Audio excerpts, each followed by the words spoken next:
민주당의 2월 공천 학살이 점입 가경입니다. 과거 조선시대 사화를 방불케 합니다. 올해가 갑진년이니까 아마 역사는 갑진사화로 기록할 것입니다. 민주당 역사는 물론이고 한국 정당사에서 이런 식의 막장 공천, 사천은 처음 있는 일입니다. 이재명과 맞섰던 의원들, 이재명을 비판했던 의원들은 어김없이 몰아내고 있습니다.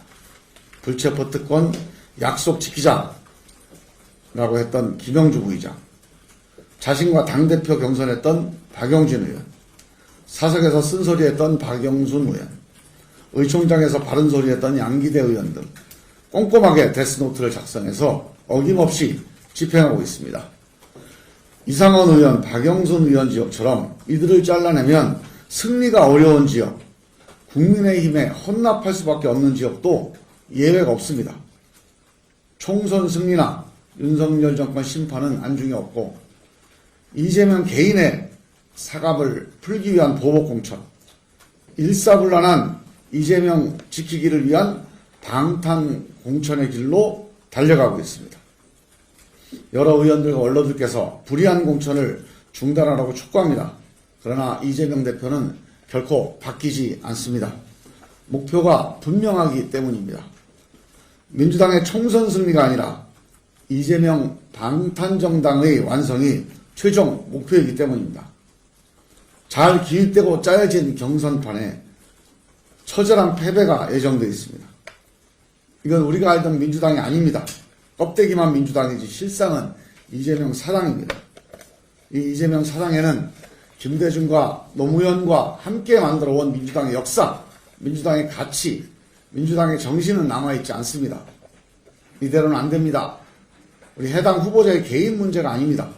민주당의 위기, 민주주의의 위기입니다. 불의에 맞서 싸워야 합니다. 개인적 대응은 한계가 명확합니다.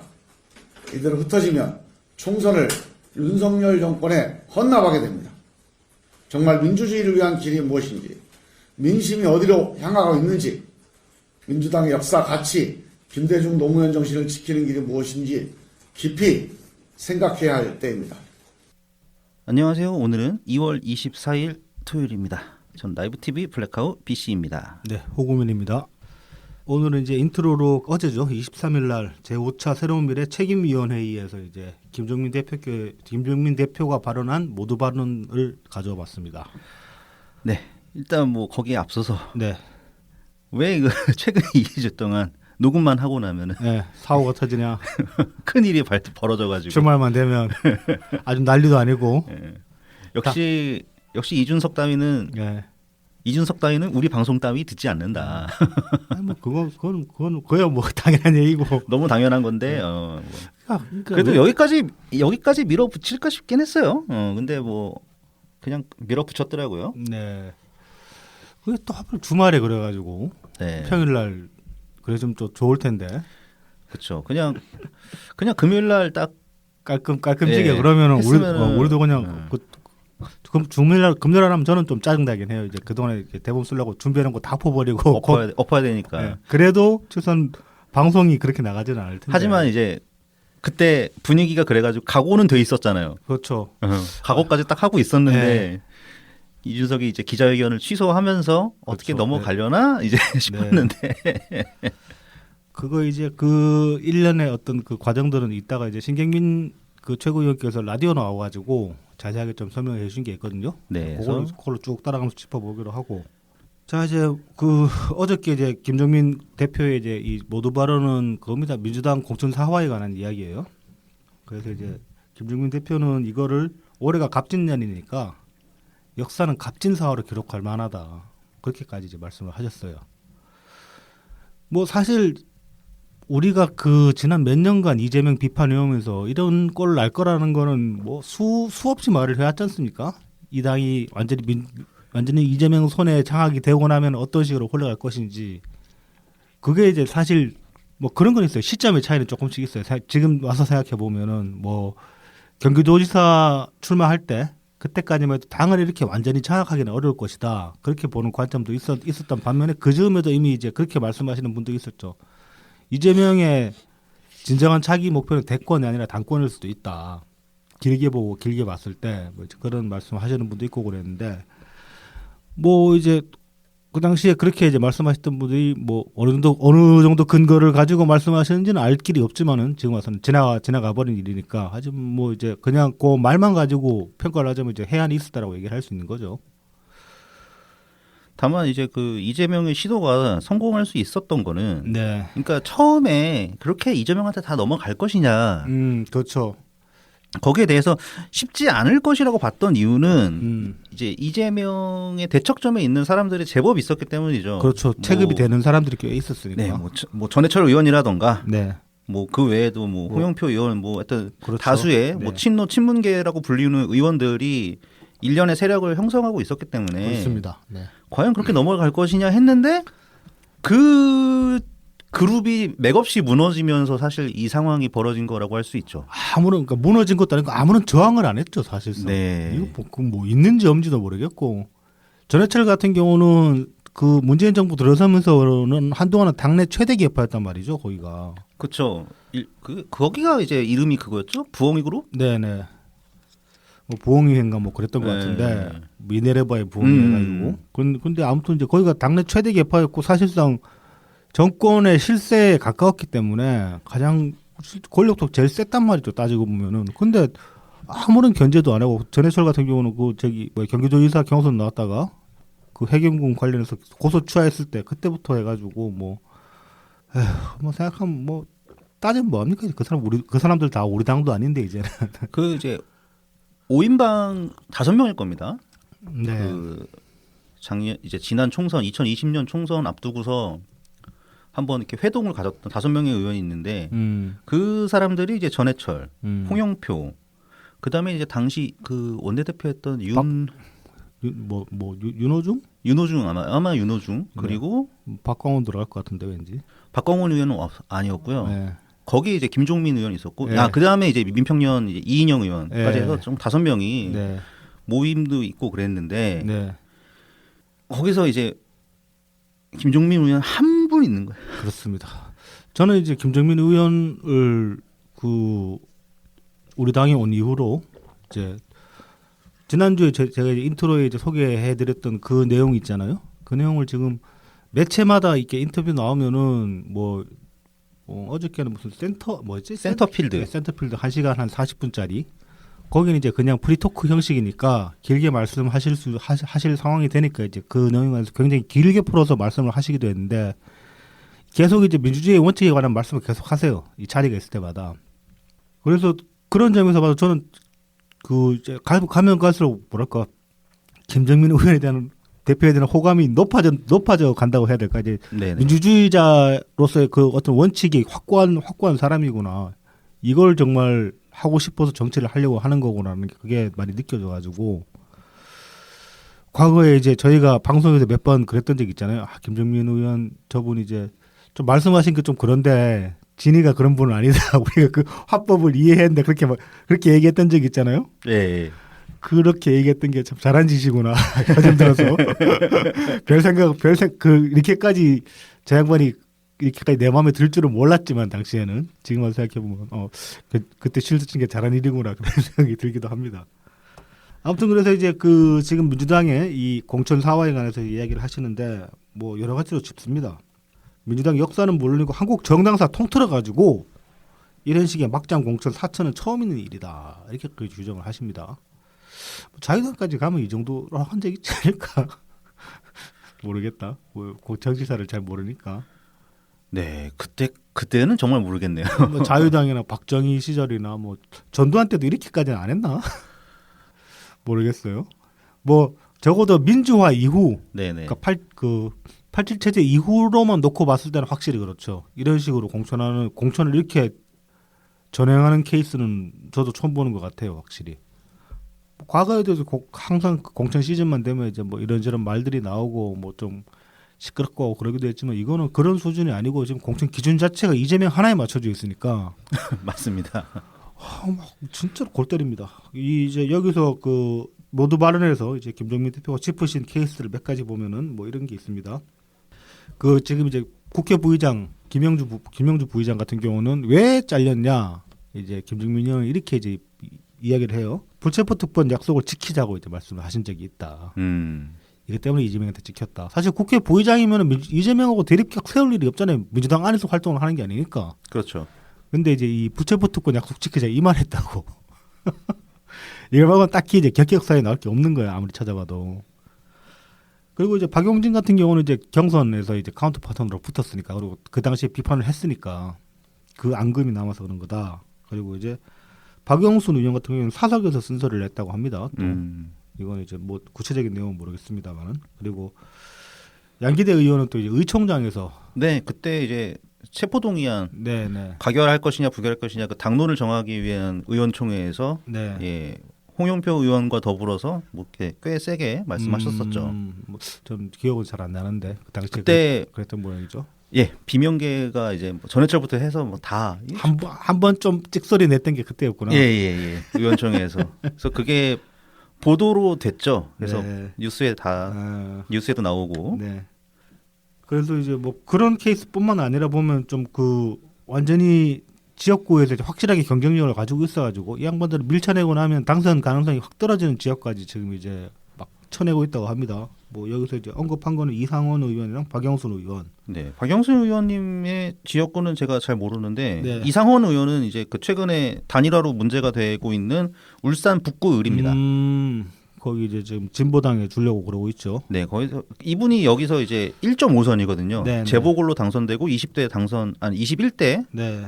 당선이 돼가지고 이제 사실상 이제 재선 의원인데 네. 그런데 경선도 치르지 못하고 그냥 진보당 후보에게 헌납했죠. 혼납했어요. 그래서 이제 이러한 뭐 움직임에 관해서 원로들이 이제 목소리를 내고 있습니다. 네, 뭐 김부겸 전 총리, 정세균 전 총리 네. 그리고 무리상 전 국회의장까지 네. 그 소리를 네. 한 목소리를 내서 좀 이렇게 하면 안 된다고 얘기를 했는데요. 네. 예. CR도 안 먹히죠, 당연히. 뭐 CR도 안 먹히고 안 먹힐 뿐더러 이게 CR이 안 먹히는 이유는 여러 가지가 있겠지만 저는 그런 것도 있다고 보거든요. 이게 여론의 반향을 못 일으켜요. 왜냐하면 이 양반들이 그동안에 지속적으로 예를 들어서 이재명의 어떤 잘못된 점에 관해서 비판을 해왔다. 그러면 맥락이 서기 때문에 그 이제 여론의 어떤 좀 호응이나 반영을 이끌어낼 수도 있겠지만은 지금 공천철이 딱 돼가지고 이런 소리 해버리면 자기 개파 사람들 챙기려고 그런 거 아니냐. 그렇게 이제 말이 나올 그렇게 생각할 수밖에 받아들일 수밖에 없단 말이죠 대중들이. 근데 그 전에 이제 한 번 있었죠. 이낙연 대표님께서 이제 탈당하실 때쯤에. 근데 뭐 그리멍덩하게 얘기를 했지. 그때도 이렇게 딱 제대로 각 잡아서 비판하는. 아니다. 그때 충분히 제대로 얘기했어요. 그런가요? 예. 저는 그렇게까지 인상 깊게 기억되지는 않아가지고 당시에. 딱 선이 명확하게 보였죠. 너는 이낙연이 못 나가게 잡아야 된다. 잡아야 되고 너도 뭔가 내려놓을 수 있어야 된다. 라고 얘기를 했죠. 뭐 그 정도야 뭐. 그 이상의 얘기를 했어요. 그 이상의 얘기를 해야 되는 거지 사실. 그 이상의 얘기는 같이 탈당할 생각이 아니면 할 수가 없죠. 뭐 그렇기도 합니다. 네. 그러니까 탈당은 본인들도 탈당 생각은 없었기 때문에 네. 이제 그렇게 얘기를 한 건데 네. 이제 들어먹히지 않았죠. 그래서 지금 이 현실을 보고 있는 겁니다. 그래서 이제 뭐 노웅래 같은 경우는 지금 이제 그 당대표 회의실에서 점거 농성을 벌이고 있는데 점거 단식 농성. 네, 이게 이제 뭐 상당히 좀 그 웃기는 장면이 많이 연출이 됐어요. 뭐 채널 A 그 저기 기자가 노웅래를 배경으로 해가지고 이렇게 코멘트 날리는 그런 영상도 찍혔고. 네네. 그리고 이제 오늘 아침이겠지 아마 저기 누구야 홍익표 찾아가가지고 뭐 면담 요청하는 그런 장면도 있었고 이재명도 찾아갔어요. 그렇다고 하죠. 네. 근데 이재명은 찾아가서 면전에 대고 막 돈 받은 건 사실이지 않냐 이런 식으로 얘기를 하는 거야. 정말 대단하다는 생각이 들더라고요.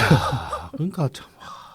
근데 이제 노웅래 논리는 그거 아닙니까? 당신이나 나나 둘 다 지금 재판이 묶인 몸인데 왜 당신은 되고 나는 안 되냐? 그렇죠. 아주 그건 논리적으로는 틀린 말이 아니거든요. 그리고 네. 재판으로 묶인 걸로 치면 이재명이 훨씬 재판으로 묶인 재판이 훨씬 많단 말이지.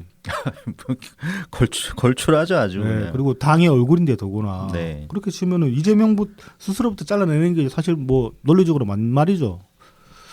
그러니까 노웅래는 그렇게 그러니까 이재명이 없으면 노웅래가 억울할 게 없는 거죠.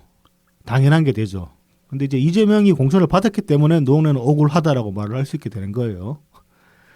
하지만 사실상 이제 만약에 노웅래가 정말로 이 마지막으로라도 제대로 된 정치를 하려고 한다면 그렇게 얘기를 해야 되는 거지. 나도 공천 시켜 달라가 아니라 우리 둘 다 낙선 시켜 달라고 얘기를 해야 되는 거지. 그렇죠. 논개가 돼야죠. 네.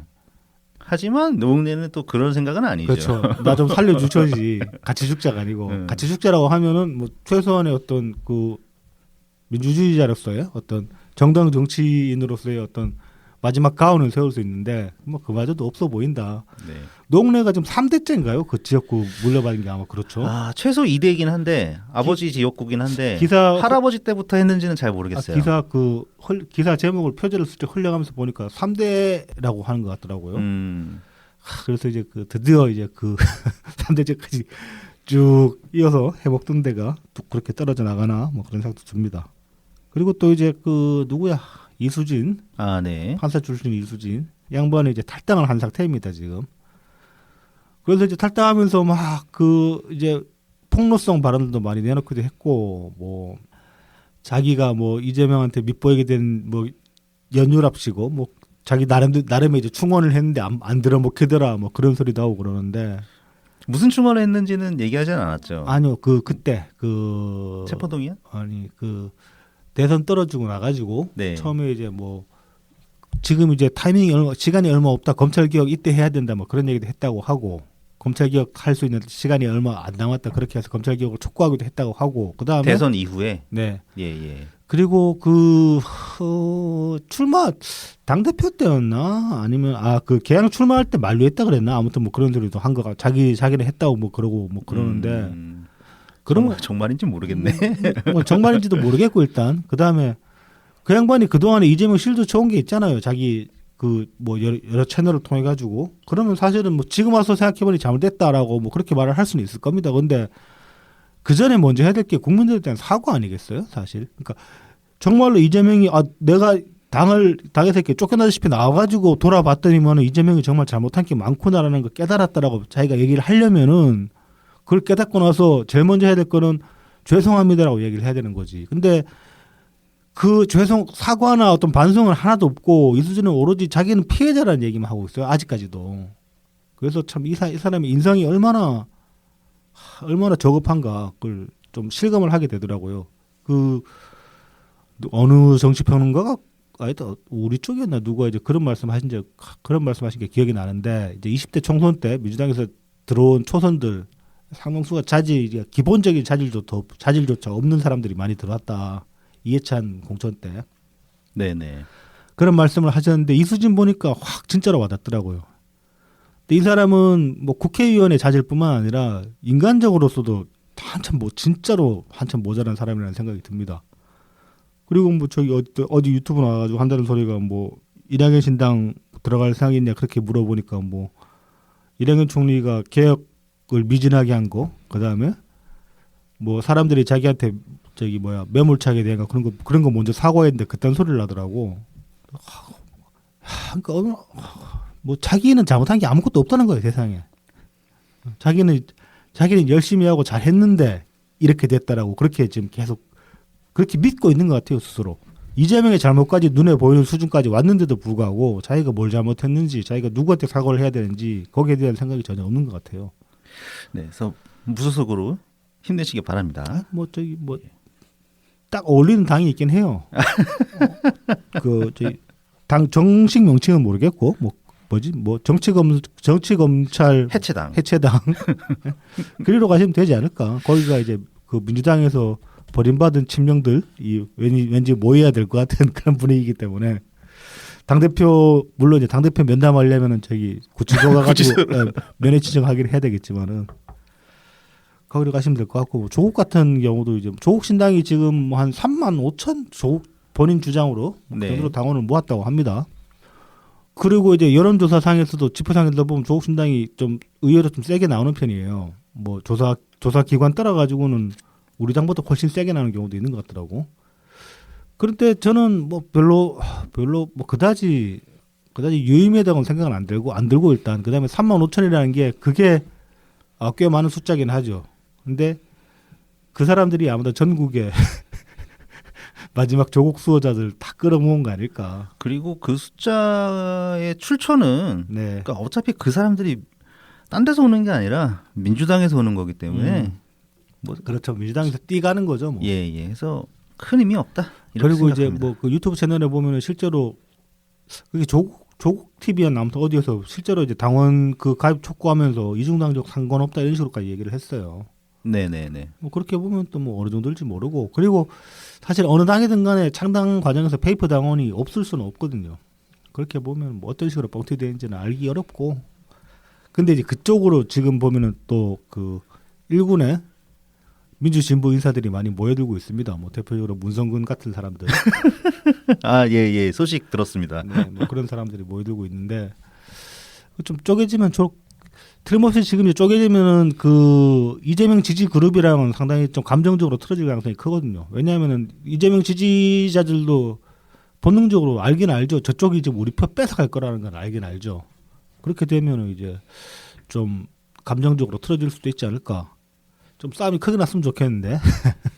그게 이제 황 작가님이 굉장히 기대하고 계시는 그 충돌, 시나리오입니다. 그렇게 충돌하는 게. 네. 황 작가님도 그러니까 조국을 매개로 해서 네. 민주당이 크게 쪼개지는. 네. 당 차원에서 쪼개지지는 않을 것 같고 저는 그냥 지지자 그룹 간의 분열 혹은 유튜브 채널 간의 분열. 예. 그래서 그 조국을 통해서 유튜브가 이제 갈라지고. 네. 그러니까 뭐 예를 들어서 뭐 그 조국 전 장관 재판 받을 때 열심히 취재하던 그 채널 있잖아요. 빨간 아재인가? 네. 뭐 그런 채널도 있고. 그러니까 그 조국 사태쯤에 이렇게 급부상한 채널들이 뭐 대표적으로 개뚜껑 아닙니까? 개뚜껑. 몇 개 있거든요. 개뚜껑은 뭐 이미 그 전에 한번 이제 분열을 해가지고 딴살림 차려서 이제 뭐 거기가 지금 뭐 하고 있는지도 뭐 잘 모르겠고. 그렇게 영향력이 없는 것 같긴 하죠. 근래에 들어서 그렇게 언급이 안 되고 있는 걸 보면은. 근데 모르겠습니다. 이제 저도 요새 거의 관심 안 둬가지고 모르겠는데 네. 그냥 그럭저럭 하고 있을 거예요. 뭐 그렇겠죠. 네네. 그때 올라간 거. 왜냐하면 이제 개국본에서 다시 이제 그 시사타파로 돌아갈 때 다시 합치지 않았나? 그리고 다시 하셨어요? 예, 제가 알기로는 그러고 다시 또 뭐 이상하게 화해를 한 것 같은데. 화해를 했다. 네. 뭐 그러면은 뭐 어쨌든 근데 그때도 떨어 나갈 때 그 개국본 포션보다 시사타파 포션이 더 컸거든요. 네. 그래서 다시 합쳤으면은 뭐 어차피 그러면 시사타파는 계속 시사타파. 뭐 이제 가장 크게 보이는 건 그거죠. 지금 이동영 같은 경우는 확실하게 지금 조국을 적대시하고 있거든요. 얼마 전에 이제 방송에서 그런 얘기까지 했는데 뭐 조국만 안쓰럽고 이재명은 안 안쓰럽냐 막 그래서 막 승질을 부리면서 이렇게 막 열변을 토한 게 있어요 보면. 그 제명인의 마을 그거잖아.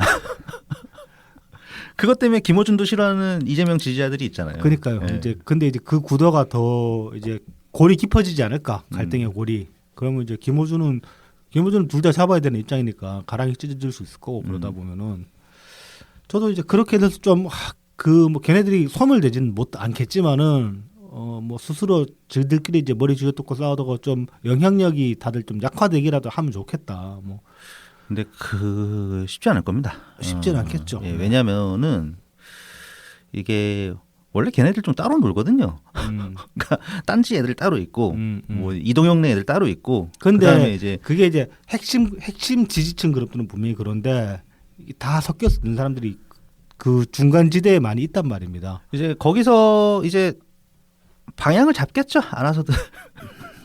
뭐 이제 좀 근데 이제 다들 보면 그 진영주의자적인 면모들이 강한 사람들이니까 그 그룹 그 청취자 그룹 전부가 그러다 보면 이제 편가르기에 익숙한 사람들이다 보니까 그렇게 갈려서 싸우다 보면은 좀 정말로 이제 원수처럼 원수지간이 좀 돼버리면 좋겠다 그런 생각은 듭니다. 그러니까 우리 눈에 보이기에 이렇게 뭐가 커지지는 않을 거고 네. 이제 그와 별개로 표심에는 영향이 있겠죠. 뭐 표심에도 영향이 있을 수 표심에는 있고. 영향이 네. 있을 거고.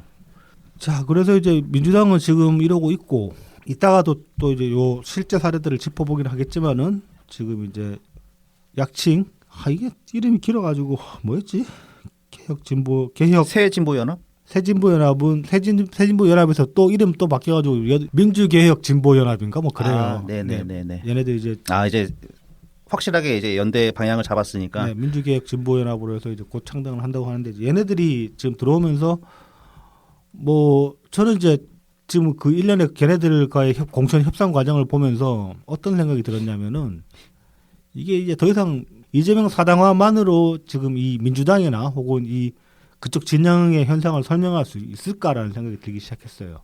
이게 좀 과격한 시나리오긴 한데 제가 네네. 트윗에서 썼습니다만은 뭐 이제 저는 그렇게 생각합니다. 총선 이대로 총선 치르고 나면은 이재명 당 완성은 되겠죠. 뭐 확실하게 지금 공천이 그렇게 됐으니까. 근데 그 와중에 이제 의석수는 분명하게 많이 날아갈 것이고 지금 뭐 평론에 따라서는 지금 이제 삼지대를 거의 제껴놓고 이제 평론으로 예측한 케이스 같은 경우는 170대 120까지 보더라고. 국힘 쪽이 170, 민주당 쪽이 120 이렇게까지 보는 뭐 평론도 있던데 뭐 그 정도까지 갈지 어떨지는 모르겠지만은 저는 이제 뭐 실제로 그래서 민주당이 의석수가 엄청나게 쪼그라들 것이다. 위성정당까지 포함해도 그 방탄할 수 있는 체포동의안 저지할 수 있는 과반은 절대 못 먹는다. 이건 거의 저는 확정제라고 생각을 하거든요. 네네. 그렇게 놓고 보면 결국은 이제 이재명 당은 완성이 되겠지만은 이재명은 결국 구속될 거예요. 그러면은 체포동의안을 못 먹게 되니까 그대로 이제 검찰이 영장을 언제 치느냐가 이제 관건이 되겠지. 구속영장을 언제 치느냐가 관건이 되겠지. 뭐 아주 재수 좋으면은 모르겠습니다. 또 이상한 또 영장 판사가 또 튕겨낼 수도 있을지 모르겠지만은 총선 끝나고 나면은 그 권력이 상당수 찌그러들 거기 때문에 그 영장 판사도 전보다는 덜 부담을 가지지 않을까. 뭐 이제 그렇게도 뭐 전망해 볼 수 있는 거고. 그렇게 돼서 이제 이재명이 구속이 된다. 그러면은 이제 결국 남는 거 그 총선을 거치고 나서 누가 제일 이득을 그러면 이제 이재명은 일단 소기의 목적을 달성을 못 하는 거잖아요. 이재명 당의 목적은 사실 이재명 당이 아니라 그걸 통해서 자기가 감옥에 안 갈 수 있게 계속 방어해 주는 거였는데 그걸 못 하게 되면 이재명은 실패를 하는 거잖아요. 총선이 끝나고 났을 때. 그렇죠. 네. 그러면 누가 이제 진정하게 재미를 봤냐? 그러면 이제 진보당들밖에 그 일군의 진보 정당들밖에 없는 거죠. 그렇죠. 그렇죠. 근데 이제 뭐 대표적으로 이제 그 진보당 이제 구통진당이죠. 네. 그 사람들이랑 뭐 나머지 이제 진보류들 이 사람들이 이제 재미를 보게 될 건데 그러니까 지금 1년의 이 그 위성정당 공천 과정들을 보면은 사실은 민주당은 끌려가는 시기인 거예요. 걔들한테 끌려가고 있는 거예요. 결과를 생각해봐도 끌려가고 있는 거고 걔들이 바라는 대로 지금 쭉 해주고 있는 거죠. 그래서 이제 결국은 이제 그 진보당들 일련의 진보당들의 소원 정치를 민주당이 시켜주고 있다. 그러니까 민주당이 절대 갑의 위치가 못 되는 거죠. 이 상황에서는. 그리고 이제 이재명 구속 정국이 되면은 정말로 이 사람들은 정말로 쌍수들을 환영할 거라고 저는 봅니다. 한마디로 알바 아니죠? 알바 아니기도 할 뿐더러 이 사람들한테는 이재명이 자기들이 다시 의회로 입성하는데 필요한 도구였을 뿐이고 근데 그 상황에 그 정국에서 이재명이 구속이 된다? 그러면은 반정부 투쟁 벌일 확실한 명분이 생기잖아요. 그러면은 이제 정말로 다시 이제 검찰 독재 전국이라고 이 배지들이 길거리로 쏟아져 나와가지고 이제 반정부 투쟁을 벌이면서 뭐 이 사람들은 상당히 좀 망상이 심한 사람들이니까 네네. 그 시위를 통해서 국가 전복을 꾀하고 자기들이 우리나라 한국을 접수한다 그런 플랜까지 세워볼 수 있다는 거지. 저는 이게 그러니까 제 나름대로 생각하기에 이게 저도 과격한 시나리오라는 건 아는데 근데 이 사람들이 그동안의 어떤 그 사고 체계를 제가 경험해 본 바로도 되짚어서 생각해 보면 충분히 이런 생각하고도 남을 사람들이라는 생각은 듭니다. 그러게요. 예. 설득력 있는 시나리오라는 생각은 들어요. 저도. 황당한데. 네. 뭐 워낙 이런 유의 주장들이 있어 왔다는 거 알고 있으니까. 네. 그리고 이제 또 무엇보다 보면은 지금 그 조중동 그러니까 저쪽 그 언론들이 이걸 이제 상당한 그 선거 아이템으로 지금 써먹기 시작했습니다. 아, 네네네. 그러고 있죠. 네, 이제 국가 전복을 꾀하는 이제 반국가 단체들이 지금 다시 의회로 입성하려고 하고 있는데 저런 민주당을 막아야 되지 않냐 그러니까요. 이런 프레임을 이제 만들기 시작했어요. 충분히 유효할 것 같습니다. 이건 제가 보기에도. 오랜만에 그러니까는 조선일보가 신났더라고요. 네. 이 와중에 이제 우리는 어떻게 살아남아야 되느냐. 참 빡셉니다. 아, 그렇죠. 네. 네, 네. 자, 이제 얘기를 계속 해봅시다. 네, 그 전에 네. 저희를 도와주시는 고마운 분들을 소개해드리고 이야기를 계속 이어나가도록 하겠습니다. 후원 계좌를 통해 엑스친 S님, 웰컴퓨터님, 달탄양님, 귀여운 감자님 후원해주셨습니다. 감사합니다. 감사합니다. 자, 웰컴퓨터입니다. 부산 상하구 괴정로 221 사시장 복개로 입구에 있습니다. 070-8742-9595-001-271-0066입니다. 트위터에서 웰컴퓨터, 인스타그램, 페이스북, 네이버, 블로그에서 웰컴퓨터 _AIR SEE 숫자 12를 검색해 주시면 됩니다.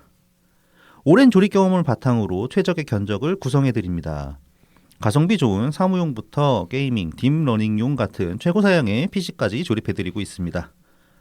다나와 최저가 가격으로 만나보는 웰컴퓨터의 견적을 확인해 보시기 바랍니다.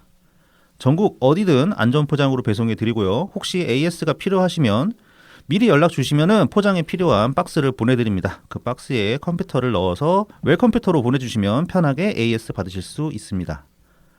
유튜브를 통해서 연락 주시면 사은품도 별도로 챙겨드리니까 반드시 말씀해 주시기 바랍니다.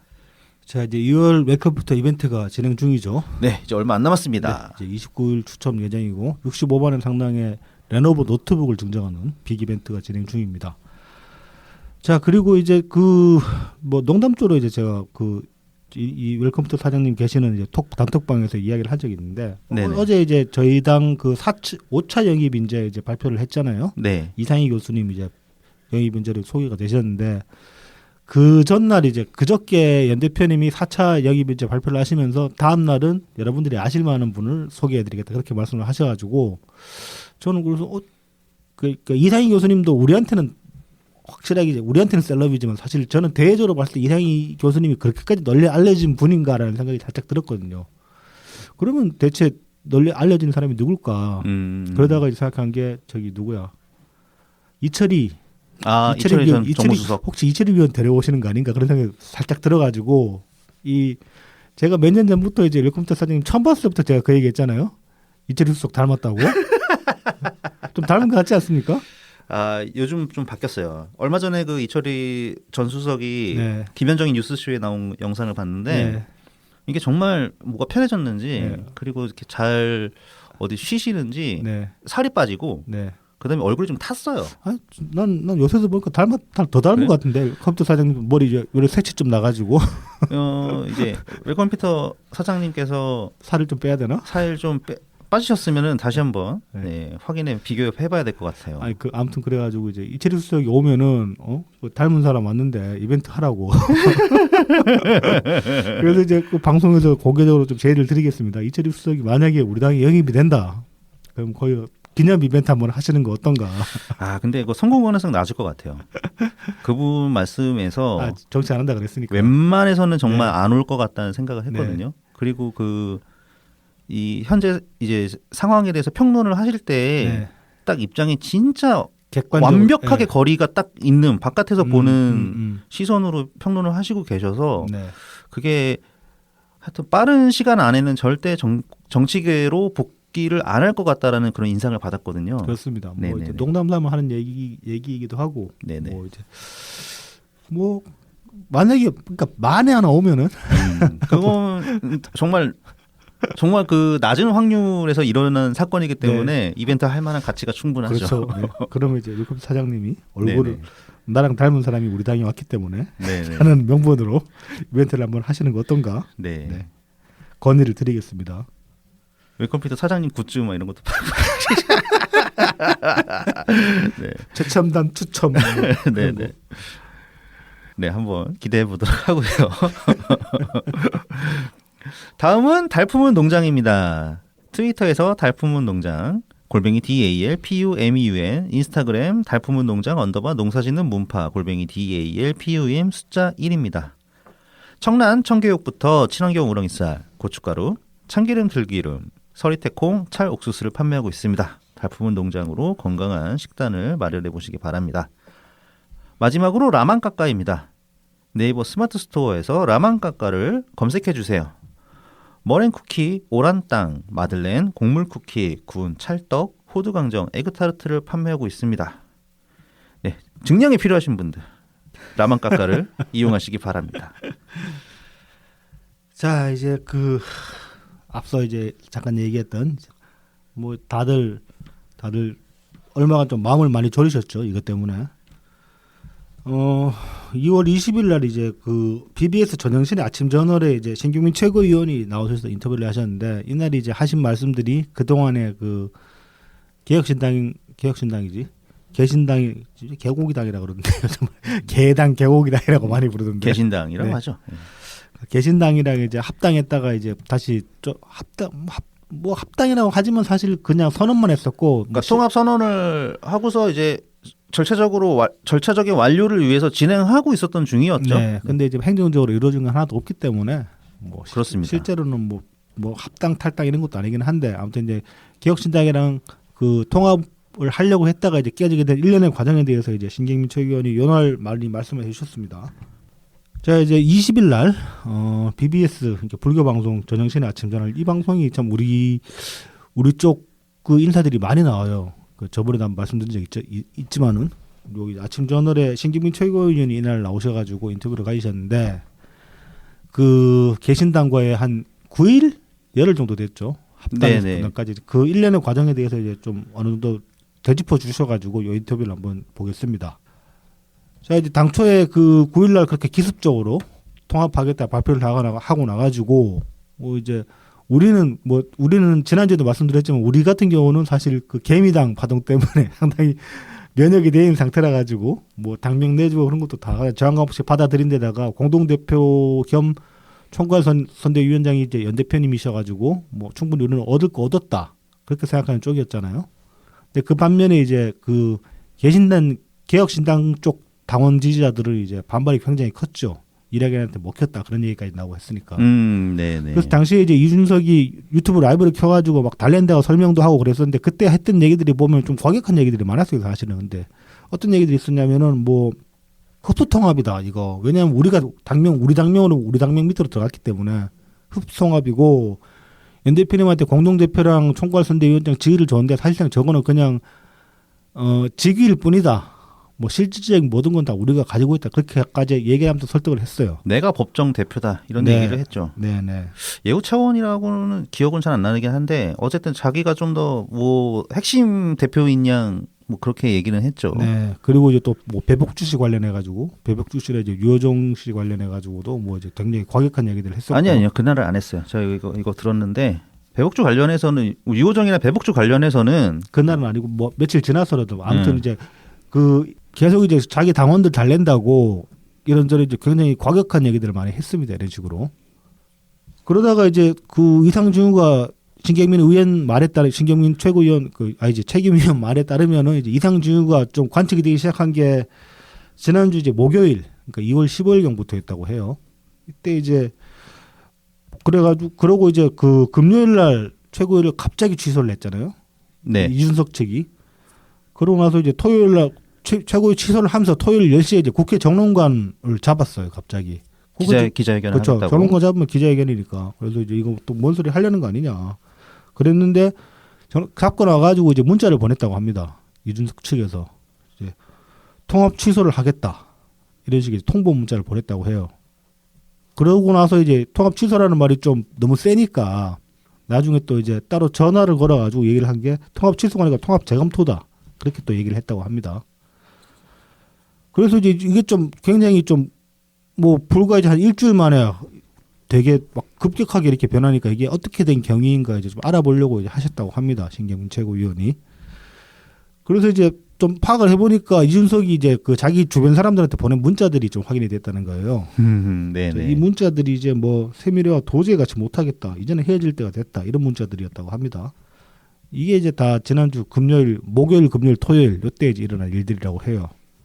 그래서 이제 이 문자를 뭐 봤는데 이제 봤다고 또 뭐 티내서 얘기할 수는 없으니까 문자 봤다는 얘기는 안 한 상태로 그냥 이제 그 김정민이 이제 당대표께서 이제 일요일 날 기자회견을 그렇게 여신 거죠. 열어가지고 하신 말씀이 이제 그럴 때가 아니다. 뭐 그러면서 이제 이 뭐 지휘권이라는 말씀을 하셨잖아요 당시에 기자회견에서. 그다음에 지휘권이랑 그 선거 캠페인에 관해서 뭐 권력과 이제 정책 권한 얘기 같은 걸 자꾸 하는데 이거는 이제 2월 9일 날 당초에 그 통합을 하면서 이제 합의했던 그 내용을 지금 최고위 의결로 바꾸겠다. 그러니까 이준석이 주장하는 게 뭐 이제 이러저러한 권한들을 자기가 가져야 되겠는데 이거를 최고위 의결로 결정하겠다 그렇게 자꾸 얘기를 하는데 이거는 앞뒤가 안 맞는 얘기죠. 왜냐하면 최고위보다 앞서 그 통합할 때 합의했던 사항이 상위법에 있기 때문에 최고위 의결로 바꿀 수 있는 내용이 아니다라고 이제 그렇게 주장을 하신 겁니다. 뭐 사실 그게 법이라고 하기보다는 어차피 그게 지금 현재로서는 통합이 완료되지 않았고 통합한다면은 그 통합에 대한 통합 정당, 그러니까 통합 개혁 신당에 대한 당헌이 마련이 돼야 되는데 이제 그 전에 일단 4개 주체가 이 통합 선언을 가지고 모인 네. 거니까 네. 이게 만장일치 성격이거든요. 네. 통합 선언이라는 거는 그렇죠. 4개 새로운 선택, 뭐 개혁 신당, 새로운 미래, 그다음에 원칙과 상식 네. 이렇게 해가지고 이제 4개 주체가 만장일치로 모였기 때문에 지금 이준석이 요구한 거는 선거에 대한 전권을 자신한테 위임해달라는 네. 거였죠. 네.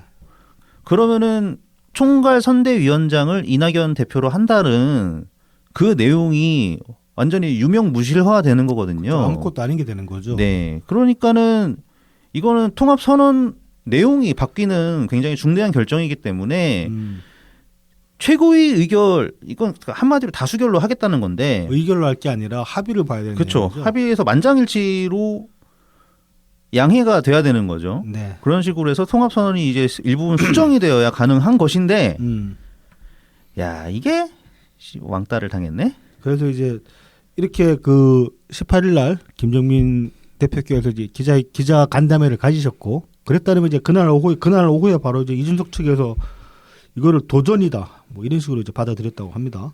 그러면서 이제 월요일 아침 8시에 갑자기 이제 최고 회의를 잡아버려요.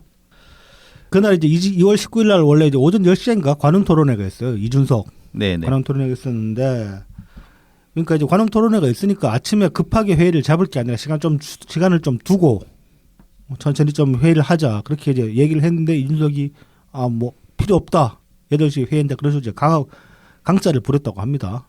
그리고 이제 다들 아시는 바대로 이 관훈 토론회라는 것도 사실은 원래 관훈 클럽 쪽에서는 이제 연 대표님한테 제안을 한 건데 보통 관훈 토론회 그러면 대선 주자급들을 하는 거잖아요. 네. 연 대표님한테 제안을 하시는데 연 대표님이 이거야말로 예우죠. 이준석 좀 커보라고 이제 이준석한테 이제 그 예우 차원에서 토스를 해주신 거예요. 그래서 말하자면 호의를 보낸 건데 이거를 되게 악의적으로 받아들인 거죠. 근데 또 이날 관훈 토론회 나가서는 또 딴소리 했다? 뭐 정권 달라고 그랬다고 하는데 연 대표님 동의 없이 어떤 것도 못한다 그런 식으로 또 얘기를 했어요. 관훈 토론회에서는 또. 그리고 본인도 인정을 했죠. 이 건은 사실 원래는 의결 사항이 아니다. 네. 예, 의결 사항이 아닌데 네. 이제 뭐 급해서 선거가 코앞에 있어서 어쩔 수 없이 했다. 말이 앞뒤가 뭐 맞는. 이런 식으로 얘기를 했죠. 말하고 행동이 따로 노는 거죠. 계속 그런 식으로. 그러니까 여기 가서 말이 다르고 또 저기 가면 말이 또 다르고 막 계속 이제 말을 이렇게 마치 이재명스럽게 네. 여기 가서 딴소리하고 저기 가서 또 딴소리 하는 겁니다. 진짜 이재명스럽다. 보는. 그렇죠. 네. 이 건에서는 확실하죠. 네. 그래서 이제 이게 이런 식으로 흘러갈 수 있었던 게 지금 그 지난주 이제 통합 추진되는 과정에서 보면 사무총장이 이제 개신당 사무총장이 누구였지? 아무튼 이준석 김철근인가, 하여튼 모식인데. 네, 아무튼 이준석 쪽 사람이잖아요. 네. 그러니까 사무총장이 이준석 쪽 사람이다 보니까 사무총장 권한을 이용해 가지고 뭐 최고위도 일방적으로 취소했다가 열었다가 할 수 있는 거고 그다음에 또 안건에 대해서도 토의를 하자고 이제 계속 우리 쪽에서는 얘기를 했는데 이 안건도 다 캔슬을 시켜버린 거죠. 사무총장 권한으로. 그런 식으로 독선을 부린 겁니다. 이게 이제 뭐 선거 캠페인에 관한 권한이라는 게 사실 앞서 말씀하셨다시피 정권이잖아요. 이거는 선거 국면에서 선거 캠페인이라는 거는 거의 모든 거라고 볼 수 있는 건데 그래서 대체 그럼 뭐 어떠한 권한을 원하느냐 이렇게까지 또 얘기를 해봤었는데 답이 그러니까 없었어. 아예. 그냥 무조건 다 넘겨주는 건 없다. 네. 구체적으로 무엇을 할 거고 그러면은 거기에 대해서 상의해서 그 부분은 이준석 그렇죠. 대표한테 넘길 수 있는 건 넘기겠다. 예. 그렇게까지 얘기를 했는데도 불구하고 구체적으로 뭐가 필요하다는 얘기도 안 했어요. 그냥 얘네들은. 다다 예. 이거지. 그러니까 계속 그런 강자만 부리고 이제 그 중에 이게 드러내게 얘기를 못 했는데 사실 이제 핵심은 이제 이거죠. 공관위원장. 네, 이거를 이제 나중에 이제 김종민 대표도 방송에서 얘기를 했는데, 네. 그러니까 이것 때문인 것 같다고. 네. 그래서 이거 왜냐하면 딱 아기가 들어맞거든요. 네, 잘 들어맞죠. 뭐 다들 아시는 바대로 이제 이준석이랑 김종인은 꽤 오랫동안 아니 김종인도 참 대단한 인간이야. 그런 어떤 저런 사페 같은 애를 계속 그렇게 어떻게 계속 만날 수가 있지? 그러니까 말이죠. 참 신기해. 대단한데 결이 되게 잘 맞는다. 그 생각은 들더라고요. 아니 그러니까 두 사람이 처음 만난 게 네. 그 박근혜 비대위에서 만났잖아요. 네네. 이준석은 이제 뭐 젊은 피라고 이렇게 영입해서 들어왔고, 그렇죠. 김종인 전 비대위원장 같은 경우는 이제 뭐 경제 민주화의 상징으로서 이렇게 데리고 온 거고. 네네. 어쨌든 거기서 처음 만났을 겁니다. 그러니까 두 사람의 인연이 되게 오래된 거예요. 네. 근데 그 인연이 아직까지 10년 넘게 이렇게 이어지고 있는 건데. 뭐 유승민 같은 경우는 친구 아들이잖아. 그렇죠, 이준석이. 그렇죠. 그런데도 지금 좀 데리고 있으니까 애 아니라 가지고 도저히 못 쓰겠다 싶어서 지금 버린 걸로 보이는데 김종인은 어떻게 그렇게 잘 맞을 수가 있지? 참 이해가 안 돼. 서로 이렇게 뭔가 분신 같은 그런 관계인가 봐요. 이렇게 전권 되게 좋아하고, 그리고 그 두 사람의 어떤 굉장히 강한 공통점이 뭐가 하나 있냐면은 난 다 할 수 있어. 그리고 다 내 말대로 돼. 거봐, 내가 얘기했잖아. 이거 본인에 대한 에고가 엄청 크거든요. 두 사람 다. 네. 혹시 뭐 우리 방송에서 이런 얘기를 잘 안 하지만은 저는 물리적으로 비슷한 면이 있어 보이긴 한다. 둘 다 시알리스를 먹어야 될 것 같은 그런 느낌 들었어. 뭐 알약 하나 정도는 같이 공유할 수 있지 않을까. 그런 관계는 될 수 있지 않을까. 뭐 그런 생각도 듭니다. 문득. 네. 자, 그래서 이제 금요일 2월 16일 같은 경우 2월 16일에 이제 김종인이 방송에 나와서 이런 얘기를 했어요. 또 이낙연 대표가 없다면은 내가 가서 뭘 할 수도 있겠다. 할 수도 있겠는데, 근데 그런 얘기도 했어요. 전권을 줘도 난 안 간다. 뭐 이제 그런 식으로 계속 이제 뭐 부인하는 듯한 말을 계속 해왔죠. 블러핑도 좀 쳤어요. 네. 이제 거기서 내가 뭐 할 게 없다. 뭐 그렇게 얘기를 했는데 결국은 이제 어제죠. 23일 날 개혁신당 공관위원장으로 임명이 됐습니다. 그러게요. 김종인 스타일이지 전형적인. 그렇죠. 예전에 그 문재인 당대표께서 모셔올 때도 한 방이 안 됐잖아요. 그것도 뭐 빼고 뭐 어쩌고 저쩌고 뭐가 어쩌고 정권 그래서 결국 정권 타령니까 정권 다 줄게 그래가지고 데려오신 거 아닙니까 그때도. 그게 이제 여러 가지 있었죠. 네. 그러니까는 총권을 주겠다고 해도 네. 왜냐하면 이제 당신이 비대위원장 하는 거니까 사실 다 당 대표 아닙니까. 네. 근데 이제 김종인이 염려하던 건 그거죠. 아니 밑에 애들이 문제는 내가 대표지만 내 말을 순순히 듣겠냐. 그렇죠. 네. 내가 문재인 대통령께서 당시 대표께서 이제 네. 내가 다 뒤 봐준다. 그렇죠. 그래서 봐주셨죠. 네. 봐주셨고 뭐 우리 같은 경우도 잘 따랐죠 그때. 그때도 좀 갈라졌지. 잘라졌는데 이제 봉합이 됐죠. 정청래 오면 그럴 때 그랬었다. 네. 맞다. 그때 굉장히 그러니까 비례 순번 매기고 한 거부터 막 여러 가지로 상당히 파국이 일어날 뻔했는데 문 대통령께서 그냥 지금 정권은 당신이 가지고 있는 게 맞다고 확인을 해주셨죠. 그때.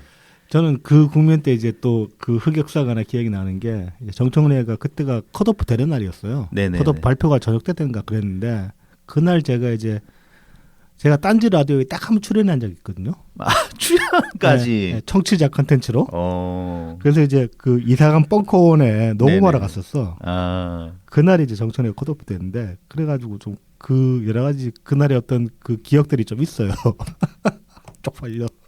근데 그거는 김종인 당시 위원장이 잘못한 게 맞거든요. 네. 그러니까 명분이 없었어. 막 강짜로 그냥 뭐. 비대위원장 내 당 대표의 자기 대표로 불리는 걸 더 좋아했지. 대표의 정무적 판단이 무엇이었습니까? 정무적 판단이지 뭐 이러면서 그냥 거의 이재명식이지. 그것도 따지고 보면은. 맞아요. 그러니까 확고한 그게 있었어. 이해찬과 정청래 이런 애들을 잘라야지 민주당이 그때 총선을 이긴다. 그 김종인 생각이었고. 근데 그렇게 긍정적이진 않았지. 왜냐하면 엄청난 혼란을 불러오긴 했거든요. 그렇죠. 예. 그리고 뭐 결과적으로 보면 그렇게 크게 뭐 일당이 되긴 했지만은 한두 석인가 했던 3석 정도 차이로 됐으니까. 근데 안철수한테 뺏긴 게 너무 많았고 당시에도. 그래서 뭐 최근에 이제 조기숙 교수님 같은 경우는 그렇게 그때 이제 총선을 이렇게 얘기를 했었죠. 원래 다 이제 문재인 대통령이 다 이제 정리를 해가지고 그냥 잘 시스템들만 하면 되는데 김종인이 갑자기 칼을 막 휘둘러가지고 특히 그것 때문에 호남이 많이 흔들렸다. 그것 때문에 국민의당 바람이 분 거다. 아하. 뭐 그런 말씀도 하시긴 했어요. 네. 근데 어쨌든 뭐 하여튼 좀 더 편안하게 갈 수 있는 걸 많이 흔들어 놓긴 했어요. 김종인 위원장이. 뭐 이제 지나고 보면은 뭐 저기 이해찬이나 네네. 정청래에 관한 우리의 이제 전반적인 평가가 바뀌었기 때문에 그래서 이제 김종인이 해안을 반 농담 삼아 네네네. 해안은 있는데 어쨌든 있었다고 얘기를 하기도 하죠. 과정과 절차가 어마어마하게 미흡했던 거 아닙니까? 그렇죠. 네. 그렇게 처리를 할 일이 아니었죠. 네. 자 이제 이 선거 그 지휘권 혹은 이제 캠페인 권한에 관해서 이제 신경민 그 최고위원 최고위원에 자꾸 이제 책임위원은 이렇게 말씀을 하십니다. 이게 이제 사실상 기존 틀 안에서도 이준석이 선거를 지휘하려면 충분히 할 수가 있다. 왜냐하면은 당대표니까. 공동 당대표니까. 그렇죠. 그 당대표라는 건 사실 총괄선대위원장이랑 같은 선상에 있는 사람이란 말이죠. 밑에 있는 사람이 아니고. 그러니까 그렇죠, 그렇죠. 말하자면 뭐 양도 머리 2개짜리 지금 조직이라고 할 수 있는데 그렇죠. 거기 한쪽 머리를 맡고 있는데 굳이 이게 뭐 나한테 권한을 다 달라고 할 필요가 없는 거예요. 그러니까 뭐 극단적으로 말하면 이준석이 독단으로 해버려도 뭐라고 하기가 어렵다는 거지. 같은 위치에 있기 때문에. 그래서 이제 앞서 우리도 얘기했지만은 뭐 사실 연 대표님이 당시에 이제 그 공동 당 대표랑 그 총괄선대위원장은 지휘를 맡으셨지만 이게 어떻게 보면 우리 당 사람들 우리 당원 지지자들한테 내세울 수 있는 단 하나의 명분이고 호소점이었잖아요. 설득점이었잖아요. 네네. 통합을 했는데 우리가 다 내준 게 아니고 우리가 흡수된 게 아니고 우리도 이만큼 가져왔다라고 얘기할 수 있는 게 그거 2개밖에 없었는데 이거 2개까지 뺏어가겠다고 하면 우리는 아무것도 안 남는 거잖아. 그렇죠. 그럼 이건 통합 깨달은 얘기밖에 안 된다는 거지. 그래서 이제 대체 왜 이러는지까지는 알 수가 없었다 당시만 해도. 근데 알 수 없었던 게 아니라 그게 이제 김종인 때문이었다라고 이제 뭐 얘기를 추측은 할 수 있지만 입 밖으로 내기에는 뭔가 좀 부족했던 거죠. 이때까지만 해도. 그렇죠, 그렇죠. 근데 이제 확인이 된 거지. 23일 날 네. 김종인이 들어왔으니까. 또 옳다거나 하고서 또 들어오셨어요, 이분은. 네. 그래서 이렇게 하여튼 대단하다. 이준석이 이제 김종인한테 목매는 이유는 뭐 트위터에도 많은 분들이 말씀을 하셨는데 저도 이제 그렇게 생각을 했었는데 단 한 가지밖에 없어요. 지금 이준석이 지역구 나가서 당선될 가능성은 거의 없다고 저는 경쟁력이 없다고 보거든요. 뭐 팽포 애들 다 모아다가 한 지역에다가 뭐 강제 이주시킬 거야. 네. 그래서 이준석이 배지를 낼 수 있는 유일한 방법은 비례밖에 없고, 그 다음에 김종인이 지금 이제 공관위원장으로 들어오면서 또 일상이 그거예요. 이준석 이번에 반드시 국회에 입성시키겠다. 그런 비례밖에 없지. 네. 그래서 비례 앞번으로 주려면 김종인밖에 없는 거지. 1번은 못 주는 거고 선거법상. 그렇죠. 2번으로 이제 이준석 세우려면 김종인밖에 없는 거고, 뭐 모양새는 나오잖아. 나는 정권 다 넘겨줬다. 공관위원장 정권 다 줬기 때문에 내가 자의로 2번 간 거 아니다. 그렇게 이제 버팅기겠지. 이준석은. 티키타카가 네. 그냥 딱 네. 시나리오가 되는 거죠. 전권을 줄게 나한테 비례를 줘요. 그렇지. 뭐 그런 거지. 그렇다고 볼 수 있지. 그래서 이제 신경민 책임위원은 이렇게 이제 평가를 하십니다. 지금 이제 결국 이 깨진 게 총선을 50여일 앞둔 긴박한 시기에서 이제 이게 악재인 건 분명한데 그렇잖아요. 우리 준비도 못하고 시간만 낭비했으니까 열흘 이상을. 악재인 건 분명한데 반면에 이제 전선과 플랫폼이 심플해지고 분명해진 면도 있다. 그래서 이게 이제 운신의 폭을 좁히기보다는 오히려 더 넓혀줄 것이다. 그렇게 또 이제 희망적인 관측도 내셨습니다.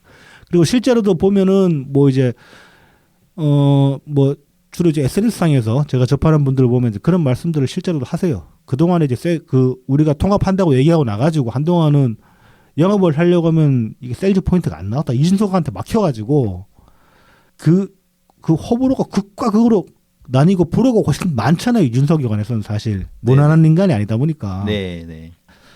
그래서 이제 셀즈 포인트가 막혔었는데 그 부분이 해소가 되면서 오히려 영업하기는 나아졌다. 이제 뭐 그런 면은 분명히 있습니다. 근데 이제 다만 그게 우리 주변 사람들까지는 그렇게까지 될 수 있는데 좀 더 이제 바운드리를 크게 봤을 때는 어떨까? 그건 조금 미지수긴 합니다, 사실. 그거는 이제 해 나가기 나름이 아닐까 싶습니다. 네. 자, 그리고 이제 또 같은 날 또 이제 SBS 김태현의 정치쇼 아침에 여기도 이제 박원석 책임위원이 이날은 또 이제 전화 인터뷰를 하셨어요. 뭐 비슷한 말씀들을 많이 하셨고 뭐 이제 박원석 최고위원 나름의 이제 그 논평들을 좀 한번 보면은 이렇게 평가를 하십니다. 야당 정치 극복하려고 이제 제3지대를 만들었는데 이준석은 지금 제3지대 극복을 하려고 한다. 네네. 참 말씀 재미있게 하셨죠. 네네. 네. 그러면서 이제 이게 이준석 특유의 스타일이 다시 나타난 것 같다. 이 특유의 스타일이 뭐냐면은 모든 것을 승부로 보고 모든 것을 주도권으로 보는 그런 특유의 스타일이다. 이거 이제 앞서서 저희 비씨님이 말씀하신 김종인과 이준석의 공통점, 네. 그거하고도 좀 맥이 닿는 부분이라고 할 수 있죠. 그러면서 이제 제3지대 취지라는 게 뭐 우리도 이제 많이 했던 얘기지만 뭐 양당의 패권주의, 그다음에 독선, 그다음에 뭐 내 편 아니면 다 배제하는 어떤 그런 배척지향적, 그다음에 오만, 그래서 이제 이것들이 다 뭉뚱그려지면 이제 무능이 되는데 이런 정치를 극복하려고 이제 제3지대를 하고 있는데 이준석이 똑같은 짓을 하고 있다. 이제 그렇게 이제 짚으셨습니다. 그러면서 이제 그 당시에 이제 뭐 5개 정파 중에 4개 정파가 이제 뭐 찬성했다 그랬잖아요. 그러니까 다수결을 했다는 건데. 네. 그 중에 이제 이현욱 조홍천은 새누리 창당날 노시한 전략이 있고 그래서 이제 그날 또 그렇게 저쪽 편에 붙은 거는 뭐 그거 연장선으로 본다. 그리고 이제 금태섭에 관해서는 좀 아쉬움을 표하셨어요. 나름 합리적인 그 정치인이라고 생각을 해왔었는데 왜 저쪽에 붙었는지는 뭐 왜 그랬는지는 알 길이 없고 다만 이제 그동안에 해온 뭐 그래서 이제 뭐 저쪽으로 간 그 자체는 뭐 인정할 수밖에 없고 뭐 그 존중할 수밖에 없지만은 좀 이제 실망스럽다 그런 말씀도 하셨고 5개 정파라고 했지만 실제로 이제 그중에 양양자 같은 경우는 좀 그쪽으로 들어와 있는 상태잖아요. 그렇죠. 사실상 4개죠. 네, 4개 정파라고 봐야 되는 거죠. 뭐 이제 그렇게도 이제 말씀을 하셨습니다. 그러면서 이제 다들 이재명식 정치가 싫어가지고 나온 분들인데 비슷한 정치를 이번에 이제 구현을 했다. 그렇게 또 비판을 하셨습니다. 그러니까 이거는 진짜 왕따 시킨 거죠. 그렇죠. 새로운 미래를 네. 왕따 시킨 거예요. 그중에서- 완전 작당을 하고. 그중에서 특히 이제 연대표님을 왕따시킨 거죠. 네. 가장 강력한 경쟁자로 본 거고 이게 이제 뭐 지금 이재명 당에서 하는 공천으로 찍은 노력이랑 똑같은 거예요. 그러니까 그 문제 19일 월요일 그 최고위원 회의 때 그 정권을 이제 이준석이 가져가는 거에 대해서 이준석한테 위임하는 거에 대해서 의결을 하자고 했는데 이제 그게 당장 의결을 하자는 게 내가 관훈 토론에 가야 되니까 지금 그냥 의결하자 이거였고 네네. 이낙연 대표님은 이런 거는 좀 더 논의를 해봐야 토론을 된다. 해야 되는 내용이지 뭐 표결을 붙일 게 아니라는 거죠. 예, 그래서 나중에 표결을 붙이더라도 일단 그 전에 토론을 해야 되니까 네. 그러니까는 너 시간- 갔다 오고 네, 오후에 또 시간을 내 가지고 더 연장해서 네. 토론하는 시간을 갖자 네. 했는데 이원우, 종천, 음. 금태섭 이 사람들이 침묵으로 쌩을 깠다는 거 아닙니까? 네. 네. 그러니까 이건 사전에 다 이제 거의 작업이 완료돼 있었다는 거지 왕따 시키기로. 뭐 이제 확인되지는 않았지만은 뭐 그런 얘기도 있습니다. 당시에 이제 연 대표님이 그렇게 이제 발언을 하시는데 조홍철이 막 소리 지르고 윽박 질렀다고. 뭐 조홍천이 소리 질렀다는 얘기도 있고 아니면은 뭐 이낙연 대표님이 소리를 질렀다는 썰도 있고 막 그런데 누가 소리를 질렀는지 모르겠는데 큰 소리가 나오긴 나온 것 같아요. 네. 근데 이제 뭐 큰 소리 자체가 없었을 수도 있고 어쨌든 중요한 건 더 왕따를 당했다는 거니까 네. 이 세 사람 네. 여기서 양양재 의원은 제가 왜 빼버리냐면 나는 이 사람이 이럴 줄 알았으니까. 아예 기대가 없었으니까. 야, 저 이분은 네. 그 뭐 한국의 희망 그 당면 가지고 네, 네. 통합할 때 네. 당명만큼은 꼭 우리 걸로 가져가야 된다 이 얘기 하고 해놓고 나서 네. 이 기사 되고 나서 막 그렇죠. 트위터로 나 그런 얘기 한 적 없다. 그것도 딴소리 했죠. 네. 예. 근데 저는 이거 했다고 봤거든요. 네. 100% 했다고 봤거든요. 그게 이종- 이제 이종필 아이뉴스에서 인터뷰를 하고서 그 다음에 이제 단독 기사로 보도를 한 건데 네. 인터뷰를 했거든. 네. 그냥 전화 통화를 하고 한 게 아니라 만나가지고 네. 인터뷰를 하고서 그 중에 한 꼭지를 잡아가지고 기사를 낸 거거든요. 네. 이거 거의 캐삭방급 그 팩트 체크가 돼야 되는 거거든요. 누구 하나 옷 벗어야 되는 그 정도의 사안인데 아이뉴스에서 그렇게 바보같이 인터뷰를 해가지고 그럼 녹취도 있을 거 아닙니까? 네. 인터뷰 녹취도. 네. 근데 그거를 안 했다는 걸 했다고 기사와 단독을 때리고 기사를 낼 수가 없거든요. 도저히. 그렇죠. 네. 근데 이제 시끄러워지니까는 야양자 의원이 나 그런 말 한 적 없다. 그래서 그냥 네. 배째다고 생각을 했어요. 네.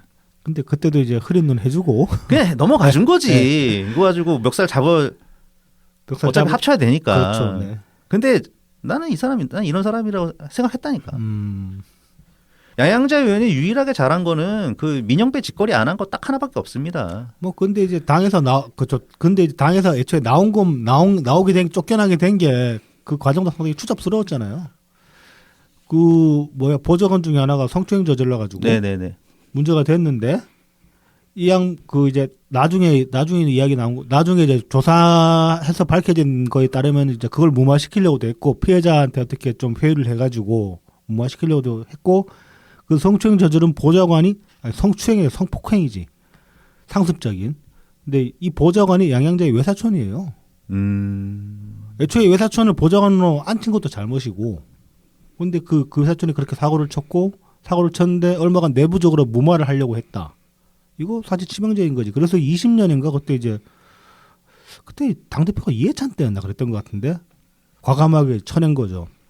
충분히 이제 뭐 나갈만 했고 사실 그런 걸로 그 당에서 축출될 사람이면 이 사람 정치 계속할 생각하면 안 돼요. 솔직히 양심이 있으면은 공사구분 그렇게 안 되는 사람인데. 근데 또 나가가지고 또 우리도 사실 필요 없고 했으니까 그냥 못 본 척 해주고 그냥 어떻게 좀 띄워줘 보려고 했었는데 참 힘들었어 솔직히. 이 양반 정치적인 자질도 내가 보면 별로 없어요. 말 더럽게 못하잖아. 진짜로 말 못해 양행자는. 근데 정치라는 게 대중 상대로도 그렇고. 아니, 근데 그 능력 하나는 탁월해요. 자기를 어떤 그 상품화시키는 네. 능력은 그거는 그리고 차별화시키는 거. 뭐 이제 그러니까 자기 이미지 살려가지고. 그러니까 자기 분야를 확고하게 찍어가지고. 그놈의 반도체. 그렇죠. 반도체만 이게 이공계. 얘기할까 말까. 반도체 그러니까. 마치 그런 거 아닙니까? 이 배터리 아저씨 같은 사람 아닙니까? 배터리. 네. 2차 전지. 배터리 아저씨야. 네.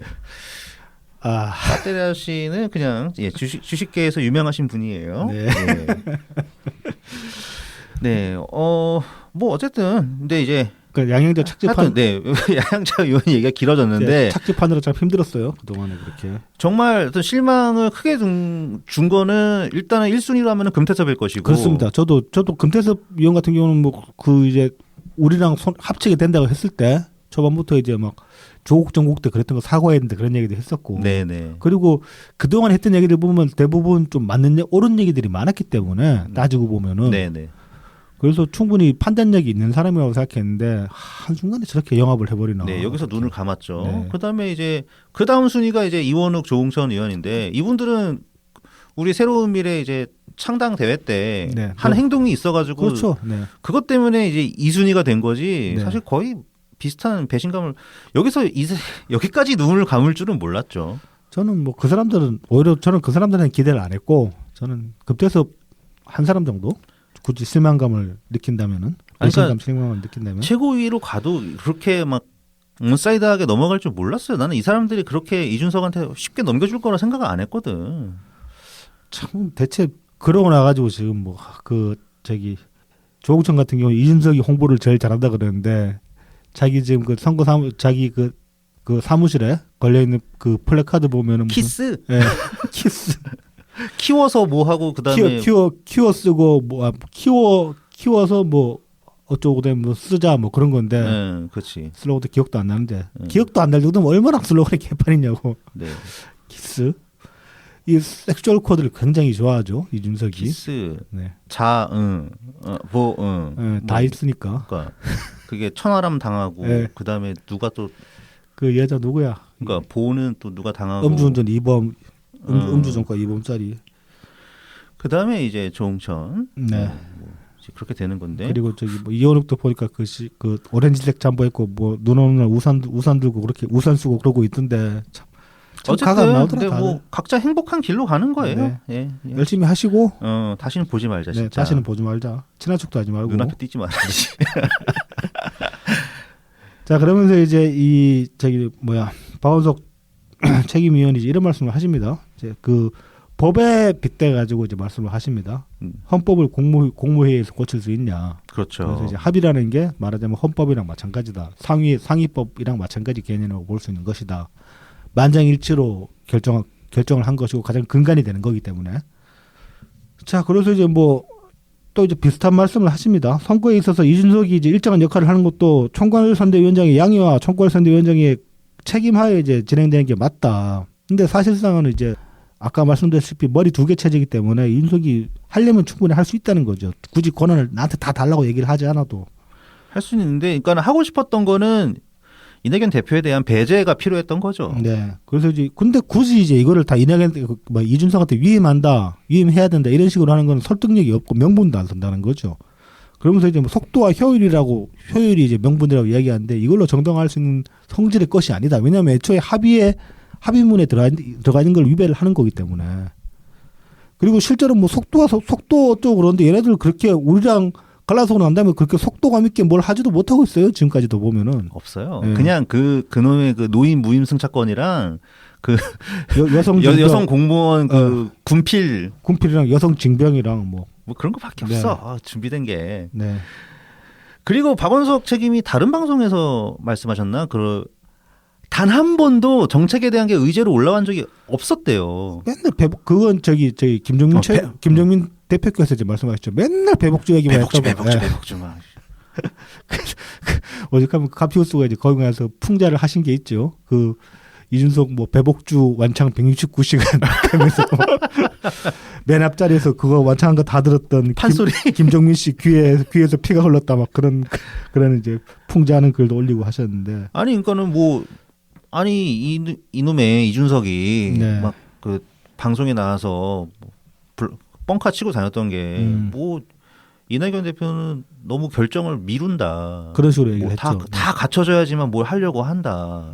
나는 뭐 눈앞에 있는 거 빨리 하나씩 그냥 바로바로 처리해야지 직성이 풀린다. 뭐 이런 식으로 이거 다 그러니까는 야, 이 어린 놈의 새끼가 진짜 정말 싸가지 없게 네. 이게 다 그러니까는 진실이 아니라 빌드업이 빌드업했다고 거지. 김정일을 데려오기 위한. 그래서 이제 또 18일 날 김종민 대표가 이제 기자 간담회 가셨던 그날 오후에 또 이제 이준석이 급하게 기자들 불러 모아가지고 티타임을 가졌어요. 이때 이제 이준석이 했던 얘기가 이런 거였다고 합니다. 이낙연, 김종민이 나가면은 천하람이랑 이원욱을 최고위원으로 임명하고 김종인을 영입해가지고 정권을 위임하고 선거를 치르겠다. 이렇게 얘기를 했다고 합니다. 그리고 이제 18일 날 그 새로운 미래는 우리 당은 이제 오후 4시부터 해가지고 거의 자정까지 이제 이때 책임위원회를 열어가지고 이제 뭐 방안을 논의를 했어요. 대책을 논의를 했고. 그리고 이제 박원석 의원이 이제 이날 전화 인터뷰에서 이런 말씀을 하십니다. 성급하게 통합해가지고 따져봐야 될 것들을 제대로 짚지 않은 채 묻지마식으로 이제 통합을 한 것이다. 이 통합 자체를 그렇게 이제 자체 비판을 하시면서 이것들을 이제 여기에 대해서는 책임을 통감을 해야 되고 국민께 사과를 해야 된다. 이렇게 이제 말씀을 하셨습니다. 그리고 이제 이날 또 오전 11시에 이제 김종민, 이낙연 공동대표가 기자회견을 가지셨죠. 그리고 이제 그 입장문을 이제 이낙연 대표께서 이제 읽으셨습니다. 요것도 한번 육성으로 들어보겠습니다. 존경하는 국민 여러분, 사랑하는 당원 여러분, 여러분께 머리 숙여 사과드립니다. 신당 통합 좌절로 여러분께 크나큰 실망을 드렸습니다. 부실한 통합 결정이 부끄러운 결말을 낳았습니다. 신당 통합은 정치개혁의 기반으로서 필요했습니다. 저는 통합을 설 연휴 이전에 이루고 싶었습니다. 그래서 크게 양보하며 통합을 서둘렀습니다. 그러나 여러 문제에 부닥쳤습니다. 저는 그런 문제들에 3가지 원칙으로 대처했습니다. 첫째, 통합을 유지한다는 원칙입니다. 둘째, 통합 주체들의 합의를 지킨다는 원칙입니다. 셋째, 민주주의 정신을 존중한다는 원칙입니다. 그러나 통합 주체들의 합의는 부서졌습니다. 2월 9일의 합의를 허물고 공동대표 한 사람에게 선거의 전권을 주는 안건이 최고위원회의 표결로 강행 처리됐습니다. 그것은 최고위원회의 표결 대상이 될 수 없는 것입니다. 민주주의 정신은 훼손됐습니다. 그들은 특정인을 낙인 찍고 미리부터 배제하려 했습니다. 낙인과 혐오와 배제의 정치가 답습됐습니다. 그런 정치를 극복하려던 우리의 꿈이 짓밟혔습니다. 합의가 부서지고 민주주의 정신이 훼손되면서 통합의 유지도 위협받게 됐습니다. 더구나 그들은 통합을 깨거나 저를 지우기로 일찍부터 기획했던 것으로 보입니다. 저희는 통합 합의 이전으로 돌아갈 수밖에 없게 됐습니다. 다시 새로운 미래로 돌아가겠습니다. 당을 재정비하고 선거체제를 신속히 갖추겠습니다. 통합은 좌초했지만 저의 초심은 좌초하지 않고 오히려 굳건해졌습니다. 초심으로 돌아가겠습니다. 무능하고 타락한 거대 양당의 독점적 정치 구도를 깨고 진영보다 국가, 정치인보다 국민을 먼저 보호하는 본격 대한정당을 만들겠습니다. 기득권 정당의 투쟁 일변도 정치를 흉내내지 않고 대한민국의 새로운 미래를 준비하겠습니다. 도덕적, 법적 문제에 짓눌리고 1인 정당으로 추락해 정권 견제도, 정권 교체도 어려워진 민주당을 대신하는 진짜 민주당을 세우겠습니다. 민주당의 자랑스러웠던 정신과 가치와 품격을 저희가 회복하겠습니다. 거짓과 협잡이 난무하는 정치판을 정직과 상식이 통하는 곳으로 바꾸겠습니다. 당장은 여당의 과반의석 확보를 저지하도록 저희가 더 맹렬히 싸우겠습니다. 총선에 매진하며 총선 이후까지 대비하겠습니다. 국민과 당원 여러분께 거듭 죄송합니다. 그러나 법적 합당 이전에 신당 판도가 분명해진 것은 불행 중 다행인지도 모르겠습니다. 불확실성은 긴 것보다 짧은 것이 좋기 때문입니다. 국민과 당원 여러분이 겪으시는 오늘의 실망이 내일의 희망이 되도록 저희들이 최선을 다하겠습니다. 부디 저희들의 잘못을 용서해 주시고 저희들의 충정을 받아주시기 바랍니다. 감사합니다. 그래서 연 대표님이 이거 거의 뭐 밤새도록 잠을 못 주무셔가며 평소에 이제 수면 유도제 드시고 주무셨다고 하는데 이날은 이제 그렇게도 잠을 못 이루셨다고 해요. 그러실 만도 하죠, 사실. 네네. 밤새 이제 고치신 그런 이제 내용이라고 합니다. 이게 뭐 솔직히 말하면 이제 좀 급하게 했던 부분 분명히 있었고, 그다음에 일단 통합해놓고 나서 보자. 그런 식의 이제 뭐 이야기도 그런 식의 어떤 의식도 있었던 건 사실 같습니다. 제가 보기에도. 그런데 이제 그게 다만 그렇게 할 수밖에 없었던 뭐 이유는 충분히 납득이 가죠. 왜냐하면 이게 최선이라고 적어도 정치 구도상에서는 최선이라고 볼 수 있고, 그다음에 이게 제대로 된 시너지를 낸다면은 분명히 지금 양당 정치와는 다른 결이 다른 어떤 메시지를 그 모습 자체로 보여줄 수 있었기 때문에 그러니까 합쳐야 된다는 면에서는 네 개 주체가 모두 생각이 같았을 거예요. 그래야지 그렇죠. 뭐가 네. 된다. 선거 총선에서 네. 뭐가 될 거다. 네. 그러니까 통합선언 하기 전에 이제 계속 통합하기 위한 어떤 협의를 지속해야 했을 거고, 그다음에 이제 그 과정에서 그래도 이 정도면 해도 되겠다라는 판단이 섰겠죠. 다른 것보다 이제 그 두 가지죠. 시기적으로 보면은 설 전에 그래서 이제 이슈를 몰아야 된다 그런 것도 있었고, 그 다음에 각자들 쪼개 봤을 때는 뭐 진행도 안 되고 지지율도 안 나오니까 네네. 합쳐서라도 돌파구를 찾아야 된다, 이제 그런 위기 의식이 아마도 이제 공통적으로 이제 가지게 되지 않았을까 그런 생각이 드는데, 조금 이제 다르게 생각을 해봅시다. 그러니까 우리 입장이 아니라 나머지 얘네들 입장에서는 우리를 어떻게 이겼을까 생각해 보면은 사실 위기감을 가질만 했던 부분이 있었다고 보여지는 게, 이 나머지 세 개, 그러니까 뭐 이준석은 지금 5개라고 하는데 4개로 줄여가지고 네네. 나머지 3개들은 정책이고 뭐고 아무것도 없어요. 그런 거 다 가진 데는 우리 당밖에 없는 거야. 게다가 그 금태섭내랑은 뭐 당원도 잘 없잖아. 당원도 없지. 원칙과 상식이라. 네, 당원도 없지. 우리 당 같은 경우는 이제 그 정책 상당수 대부분이 사실은 이제 연 대표님이 지난 그 대선 경선 때 내 것이 이제 공약에서 기초해가지고 거기서 다듬거나 아니면 보강해서 이제 그렇게 내놓고 있는데, 그것들이 상당히 몇 년간 이제 연구한 것들이 쌓여서 내려오는 것들이고 실제로 이재명도 지금 지난 대선 때 거기서 대부분 끌어다가 썼거든요.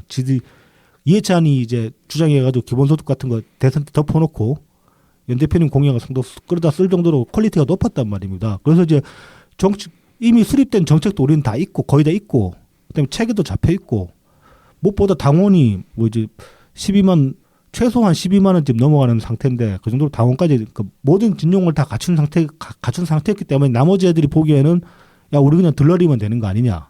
그치, 위협적이었겠죠. 네. 예. 그렇게 생각할 수 있고 그 위기 의식이 나머지 세계들을 뭉치게 했을 수도 있다. 뭐 그렇게 볼 여지는 있지만은 네네. 다만 그렇다고 해도 이런 식으로 하면 안 되는 거죠. 아, 그럼요. 당연하지. 그럼 애초에 합치지 말든가 이 새끼들아. 그리고 이제 이준석 같은 경우는 빌드업을 계속했던 거고. 그러니까 왜 합치려고 했는지 이제 와서는 진짜 이해가 안 되는 거야.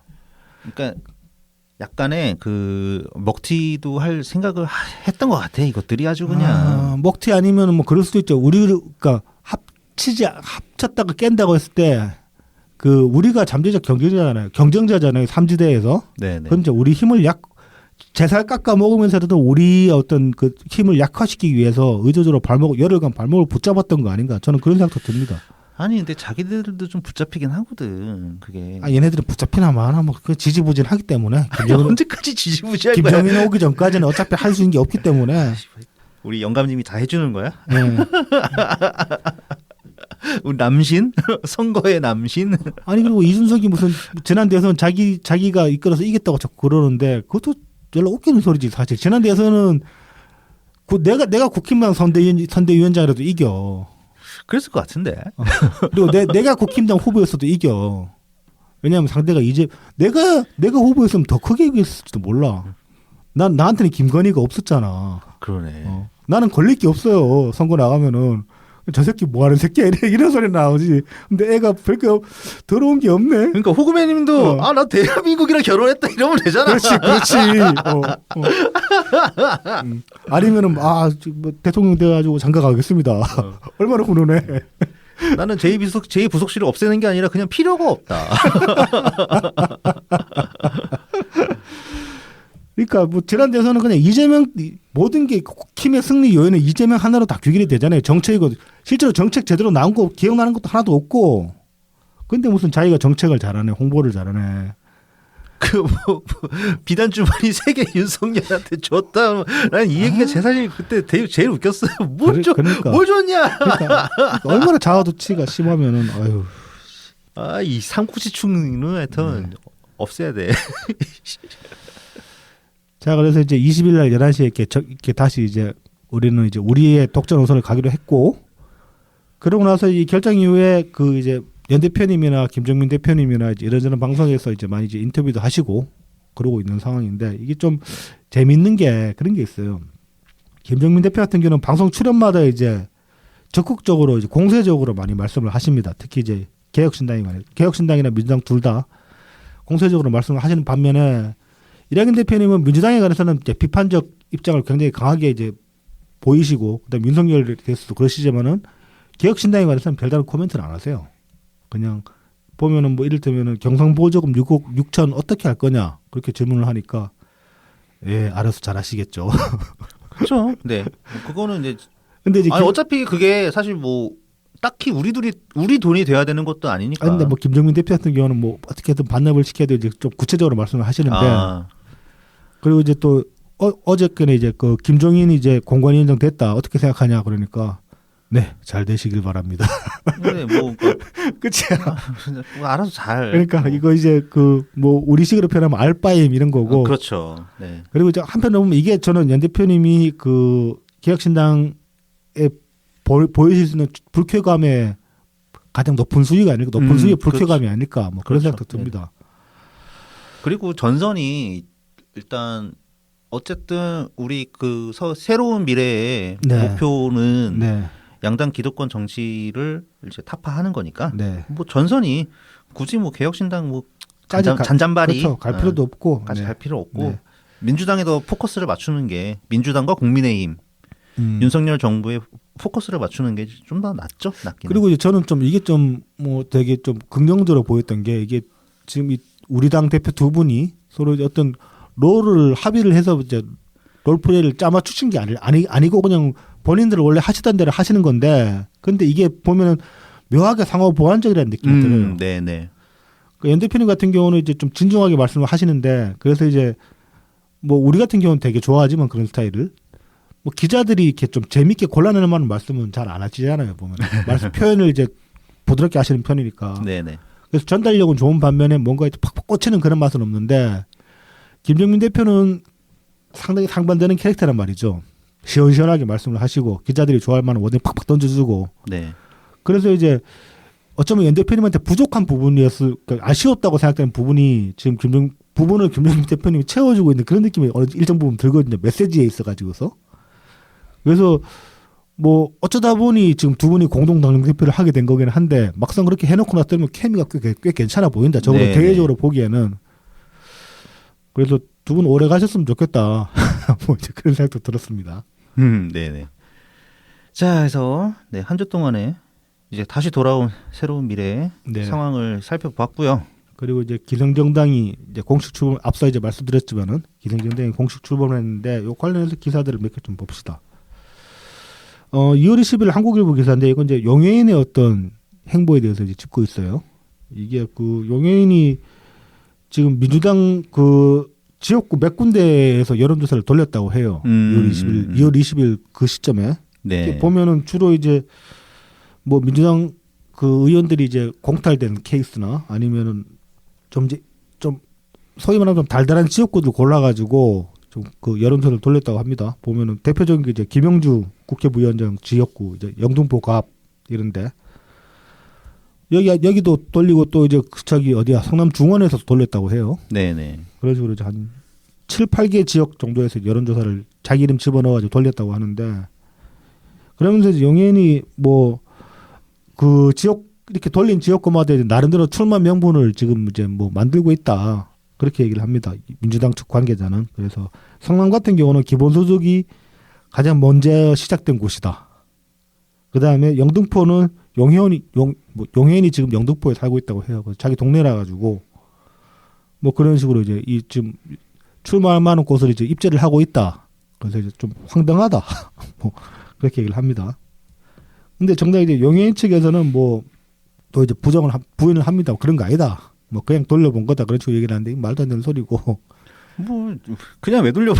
뭐 할 일 없어. 그냥 왜 돌려봐. 그러니까 이제 지금 애초에 이제 제가 용해인이 이제 이 또 창당해가지고 비례당 만든다 그랬을 때 이제 비판했던 게 저거 또 비례로 나오려고 하는 거 아니냐. 그러고 비판을 했는데 지금 비례로 나오려는 건 아닌 것 같긴 해요. 그러니까 그 상황에 맞춰서 판단하겠죠. 그러니까는 자리가 생긴다. 네. 그러면 이제 지역구로 가는 거고 꿀잼. 경쟁력까지 있다면은 네. 이제 그거 안 되면 이제 비례해서 일단은 한 번 더 생명 연장하고. 이제 꿀지역구로 어떻게든 이제 하나 빨아보려고 그러는 것 같은데. 그래서 이제 21일 날 그 이놈의 이제 민주개혁진보연합 이제 여기도 가칭이긴 해요. 네네네. 출범을 했습니다. 근데 당명을 이따위로 짓는 바람에 지금 우리 당이 이제 새로운 미래로 확정이 됐잖아요. 네네.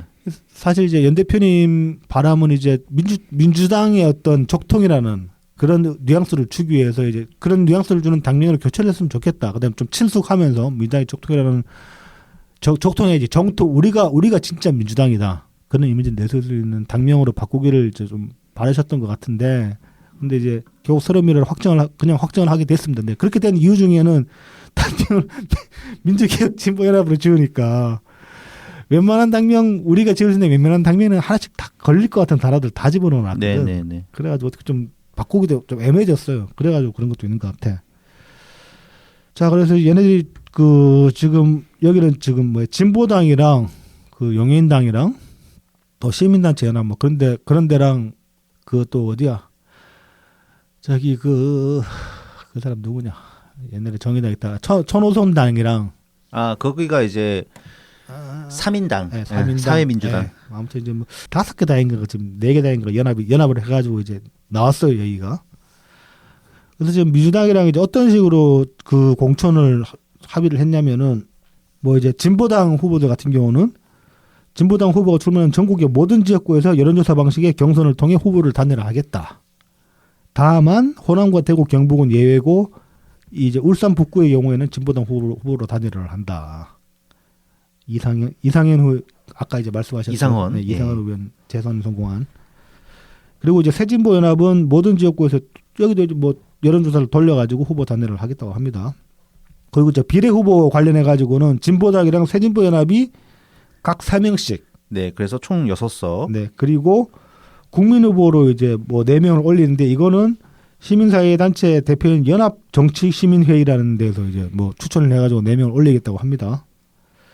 이 연합정치시민회의는 뭐냐면은 그냥 시민단체 중에 이제 좌파 시민단체들 이 모인 데라고 보시면 돼요. 그냥 쉽게 말해가지고 여기 이제 대표적인 인사가 박서군 한국진보연대 상임대표. 박서군이 그 촛불 연대 예, 그 예, 대표하던 사람 아닙니까? 촛불파리 대장. 예. 파리피플의 우리나라 파리피플의 대부라고 할 수 있죠. 네.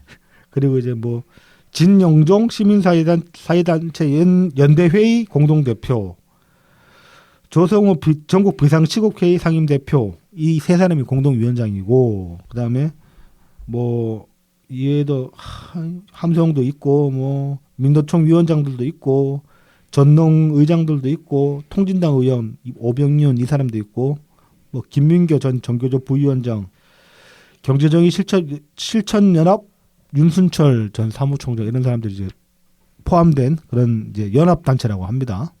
뭐 이 사람들이 뭐 보기도 싫어.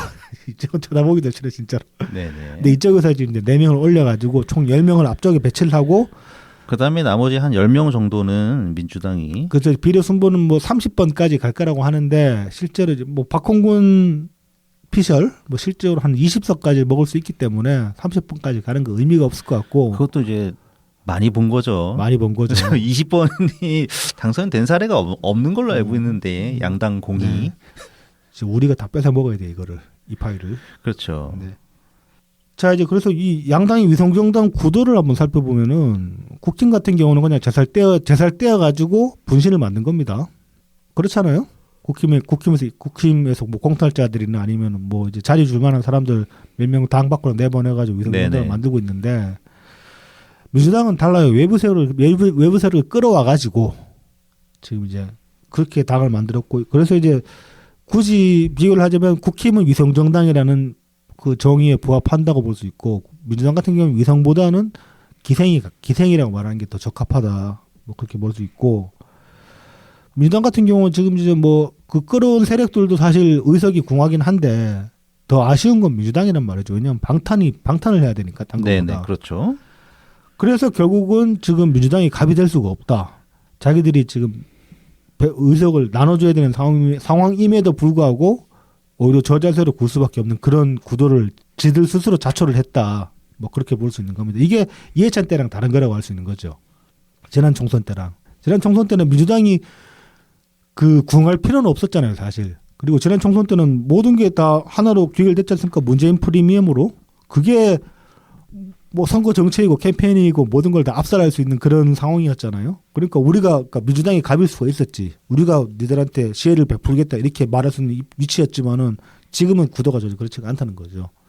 우리 없으면 이재명 못 살리는데 이렇게 되는 거죠. 이해찬이 이제 미리 준비를 잘해놨다고 해야 되나 뭐 그런 거였죠. 그런 면도 있고 근데 이제 그때 이제 상황이 굉장히 우리한테 정말 심하게 이제 유리했던 그런 상황이었다고 볼 수 있죠. 구도 자체가. 근데 이제 많이 내줬어요. 어차피 지금 뭐야 6명하고 4명하고 그다음에 이제 민주당 후순위 네. 배치한다. 뭐 그게 지난번에도 그랬거든요. 근데 이제 지난번에 그랬죠. 그게 있었죠. 그 더불어 시민당이 처음 이제 만들어지고 나서 네. 이제 거기도 그 이제 비례 신청하는 사람들을 네. 공천 자격 심사 같은 걸 해야 되는데 네. 그거를 이제 뭐 민주당 시스템으로 하겠다. 네. 근데 그러면 그때 이제 더불어시민당 사람들도 오케이 괜찮다 해서 뭐 어떻게 했는지 모르겠지만 어쨌든 그 뭐 시스템대로 해가지고 용해인도 되고 뭐 조정훈도 되고 그렇죠. 뭐 이렇게 해서 많이들 당선이 됐죠. 네. 네, 그러니까 어쨌든 좀 민주당에서 나름 호응해주면서 약간 이렇게 리드하는 느낌이 있었고 이번에는 이렇게 뭐 리드를 한다기보다는 뭐 정신 없어요. 그러니까 뭐 체계가 없어 지금은. 그냥 딜하고 쇼부 보고 이렇게 해가지고 뭐 그냥 야 이제 가자. 그래서 그나마 이제 그러니까 지난 총선 때 뭐 해놓은 게 있으니까는 거기서 이제 크게 안 벗어나는 것 같아요. 네. 예. 각각의 그냥 합의가 좀 쉽게 이루어졌다. 네.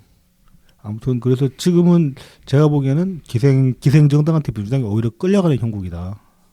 네, 왜냐하면은 생각보다 또 그 지역구 단일화를 네. 굉장히 쉽게 쇼부를 봐줘가지고 왜냐면 이재명 똥줄이 타기 때문에 방탄의석 확보를 위해서 그런 거지 뭐.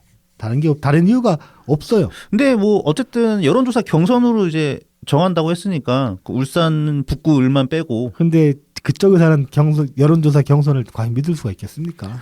모르겠습니다. 서로 못 믿을걸요? 네, 서로 못 믿으니까. 서로 못 믿을 네. 건데 근데 뭐 알아서들 하는 거고. 알아서도 하는 거지. 이제 옛날 뭐 통합진보당은 그 이정희 사태가 있었고 관악을에서 그 방법은 민주당도 지금은 잘 하고 그렇죠. 예, 서로 이제 한 칼씩은 갖고 있으니까 알아서들 하려고. 예, 자연법으로 할래 구라로 할래 하면 이제 모르는 거지 서로. 네. 걸리면은 손모가지 날아가는 거다. 누가 호구가 될 것인가. 예. 자 이제 마지막으로 우리 공관위원장 이야기 좀 해봅시다. 네, 조기석 교수님이 21일 날 이제 우리 공관위원장으로 임명이 되셨습니다. 네, 그래서 여러모로 볼 때 이제 우리 내부적으로 좀 이제 비호감이 높으신 분이기도 하죠. 뭐 어쩔 수 없이 그동안의 어떤 해오셨던 발언들이 저희가 예전에 방송에서 몇 차례 말씀드린 적 있지 않습니까? 충분히 이제 찝어볼 만한 이야기들이 많았다. 그런 말씀들을 이제 들은 적이 있는데 그럼에도 불구하고 뭐 저는 이제 조규석 교수를 그렇게 평가를 합니다. 이분이 이제 스피커로서는 실패한 스피커다. 메시지의 문제. 근데 이제 그 실패하게 된 이유가 메시지의 이유가 아니다. 어떤 본인의 태도랑 어떤 그 언어의 품격 혹은 언어의 순도 이런 것들에서 이제 실패를 했다. 저는 그렇게 보고 있는 쪽인데 뭐 이제 그런 것들을 제껴놓고 지금 이제 취임하시면서 취임사를 내셨는데 여기서 보면은 몇 가지 이제 원칙들을 말씀을 하셨어요. 공천에 관해서. 네, 그래서 공천 원칙 세 가지를 보면은 자, 첫 번째는 이낙연 대표께서 이제 그 조기석 공천위원장한테 정권을 주신다고 했는데 김종인이 좋아하는 그 정권을. 네. 네. 근데 이제 조기석 교수는 나는 그렇게 하지 않을 것이고 협의체로 운영하겠다. 네. 공천 공심위를. 네. 그래서 밀실 사천을 배격하고 네. 공관 위원들과 민주적인 논의를 통해서 공평무사한 네. 공천을 치르겠다. 네. 이렇게 했고요. 두 번째는 이제 공관 위원들과 함께 시민과 당원의 상향식 공론 과정을 통한 네. 투명한 비례대표 공천을 진행하겠다. 이거 빡세는데 쉽지 않은데 열심히 하셔야 될 거야. 그렇죠. 네네. 시간도 지금 얼마 없고 해가지고. 그다음에 이제 마지막으로 세 번째는 이제 청년들의 정치 참여 문호를 넓혀서 네. 청년 스스로가 청년들의 삶을 직접 지킬 수 있게 네. 그렇게 지원하겠다. 청년 문제는 청년들이 제일 잘할 것이다라는 이제 네네. 전제하에. 그래서 이 세 가지를 공천의 원칙으로 내걸었습니다. 네. 그래서 이제 이분이 그 앞서서 좀 저는 이제 그 이분 임명되시고 나가지고 라이브 한 거 그걸 그날 그 시간에 잠깐 잠자는 바람에 못 봤는데 그게 지금 방송이 다시 안 올라오고 있어가지고 무척 아쉬운데 왜 라이브 내렸나 모르겠어. 잘 모르겠어요. 뭐 그렇게 방송에 부적합한 내용이 있었던 것 같지는 않은데. 네. 네. 어쨌든 근데 취임 하시면서 이제 말씀하셨던 것도 대부분 거기 방송에서 말씀하셨던 거라 네. 내용상으로 크게 다르지는 않거든요. 네.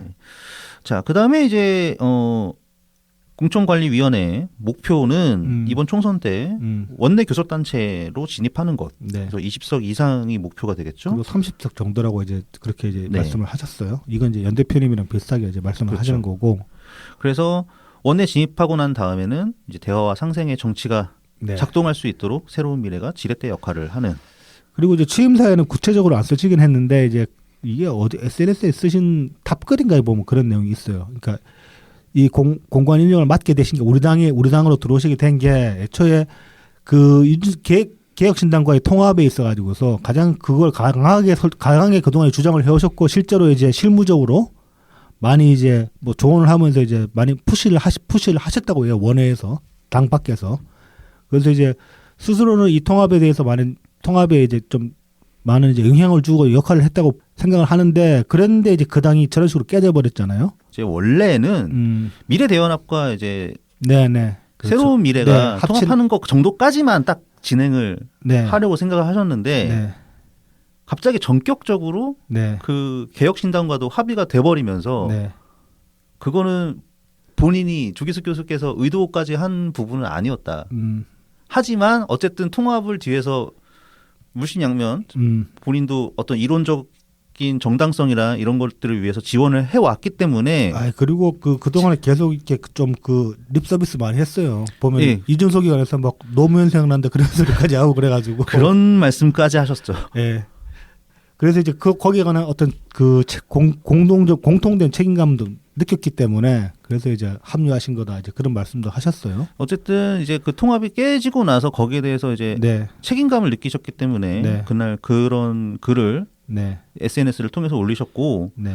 그다음에 그 이준석과 그 노무현 대통령 닮았다 뭐 네. 그거는 저는 그냥 그거 같아요. 일종의 립 서비스인데 립 서비스죠. 이준석이 이제 어떤 문제 제기를 하는 거 그게 일찬적으로 보면 약간 노무현 대통령 느낌이 있긴 하거든요. 그러니까 소위 말해서 그거요 반골기질. 네, 반골기지. 네.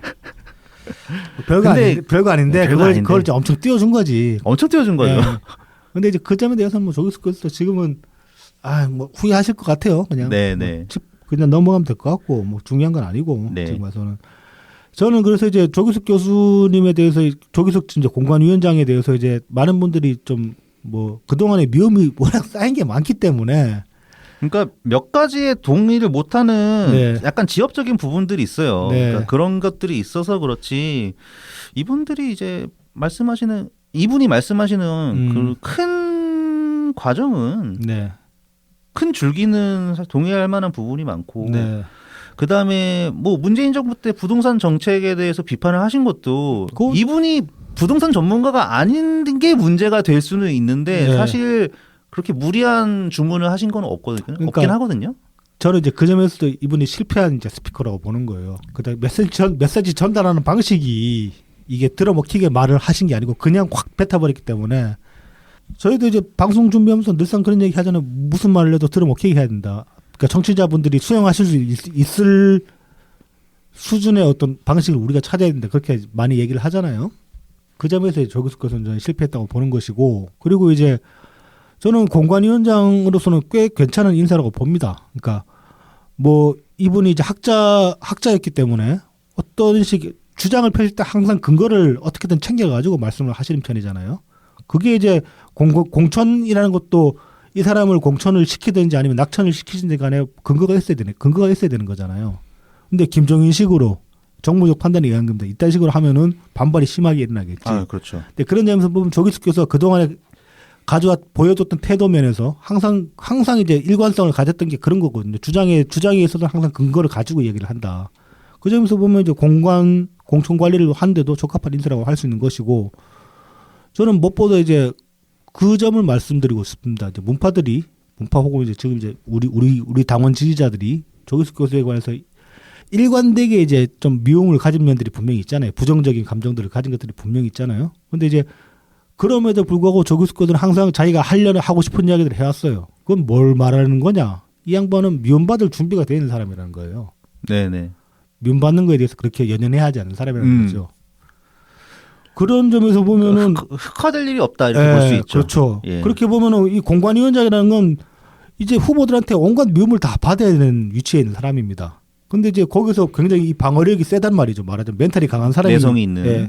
멘탈이 강한 사람이 공관위원장이 있다. 근데 더구나 이 사람은 최소한 근거를 가지고 뭘 하려고 하기 때문에 최소한의 공정성은 확보할 수 있는 사람이다. 그러면 이 사람만큼 공천 관리하는데 적합한 사람이 있을까? 우리가 지금 찾을 수 있는 사람 중에 그런 생각이 든다는 겁니다. 그래서 저는 이 인선은 괜찮은 인선이다.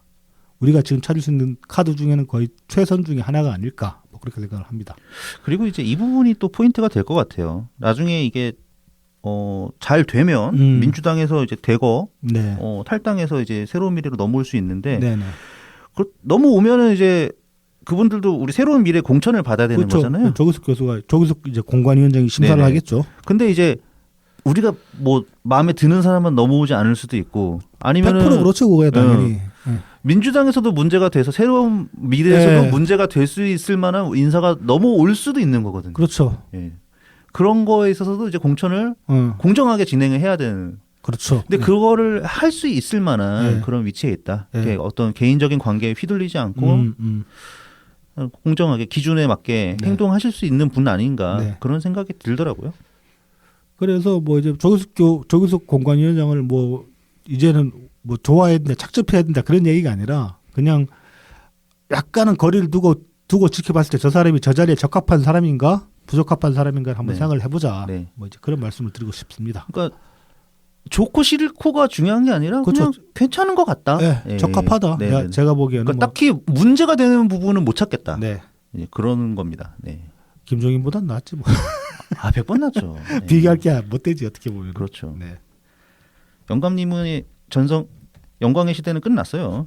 그렇습니다. 이준석이랑 그냥 조용히 네. 그냥 말년 뭐 네. 알약이나 나눠두시면 돼요. 네, 그래서 다시 새로운 미래입니다. 네. 그러면 새로운 미래로 지난주 이제 방송 마치면서 이번 주에 좀 좋은 얘기 할 수 있었으면 좋겠다 그랬는데 우여곡절이 있었지만은 뭐 결과적으로 보면 그렇게 나쁘지는 않은 한 주였습니다. 그러니까 오히려 마음이 편해지더라고요. 네, 네. 그렇습니다. 그러니까 진짜 그 구도가 간명해진다는 게 네. 이런 거 같아요. 네, 마음이 좀 상쾌해졌어. 그렇습니다. 뭐 묵은 채증이 내려가는 것 네네. 같은. 자, 그러면 다음 주에도 새로운 미래로 다시 인사드리겠습니다. 감사합니다. 감사합니다.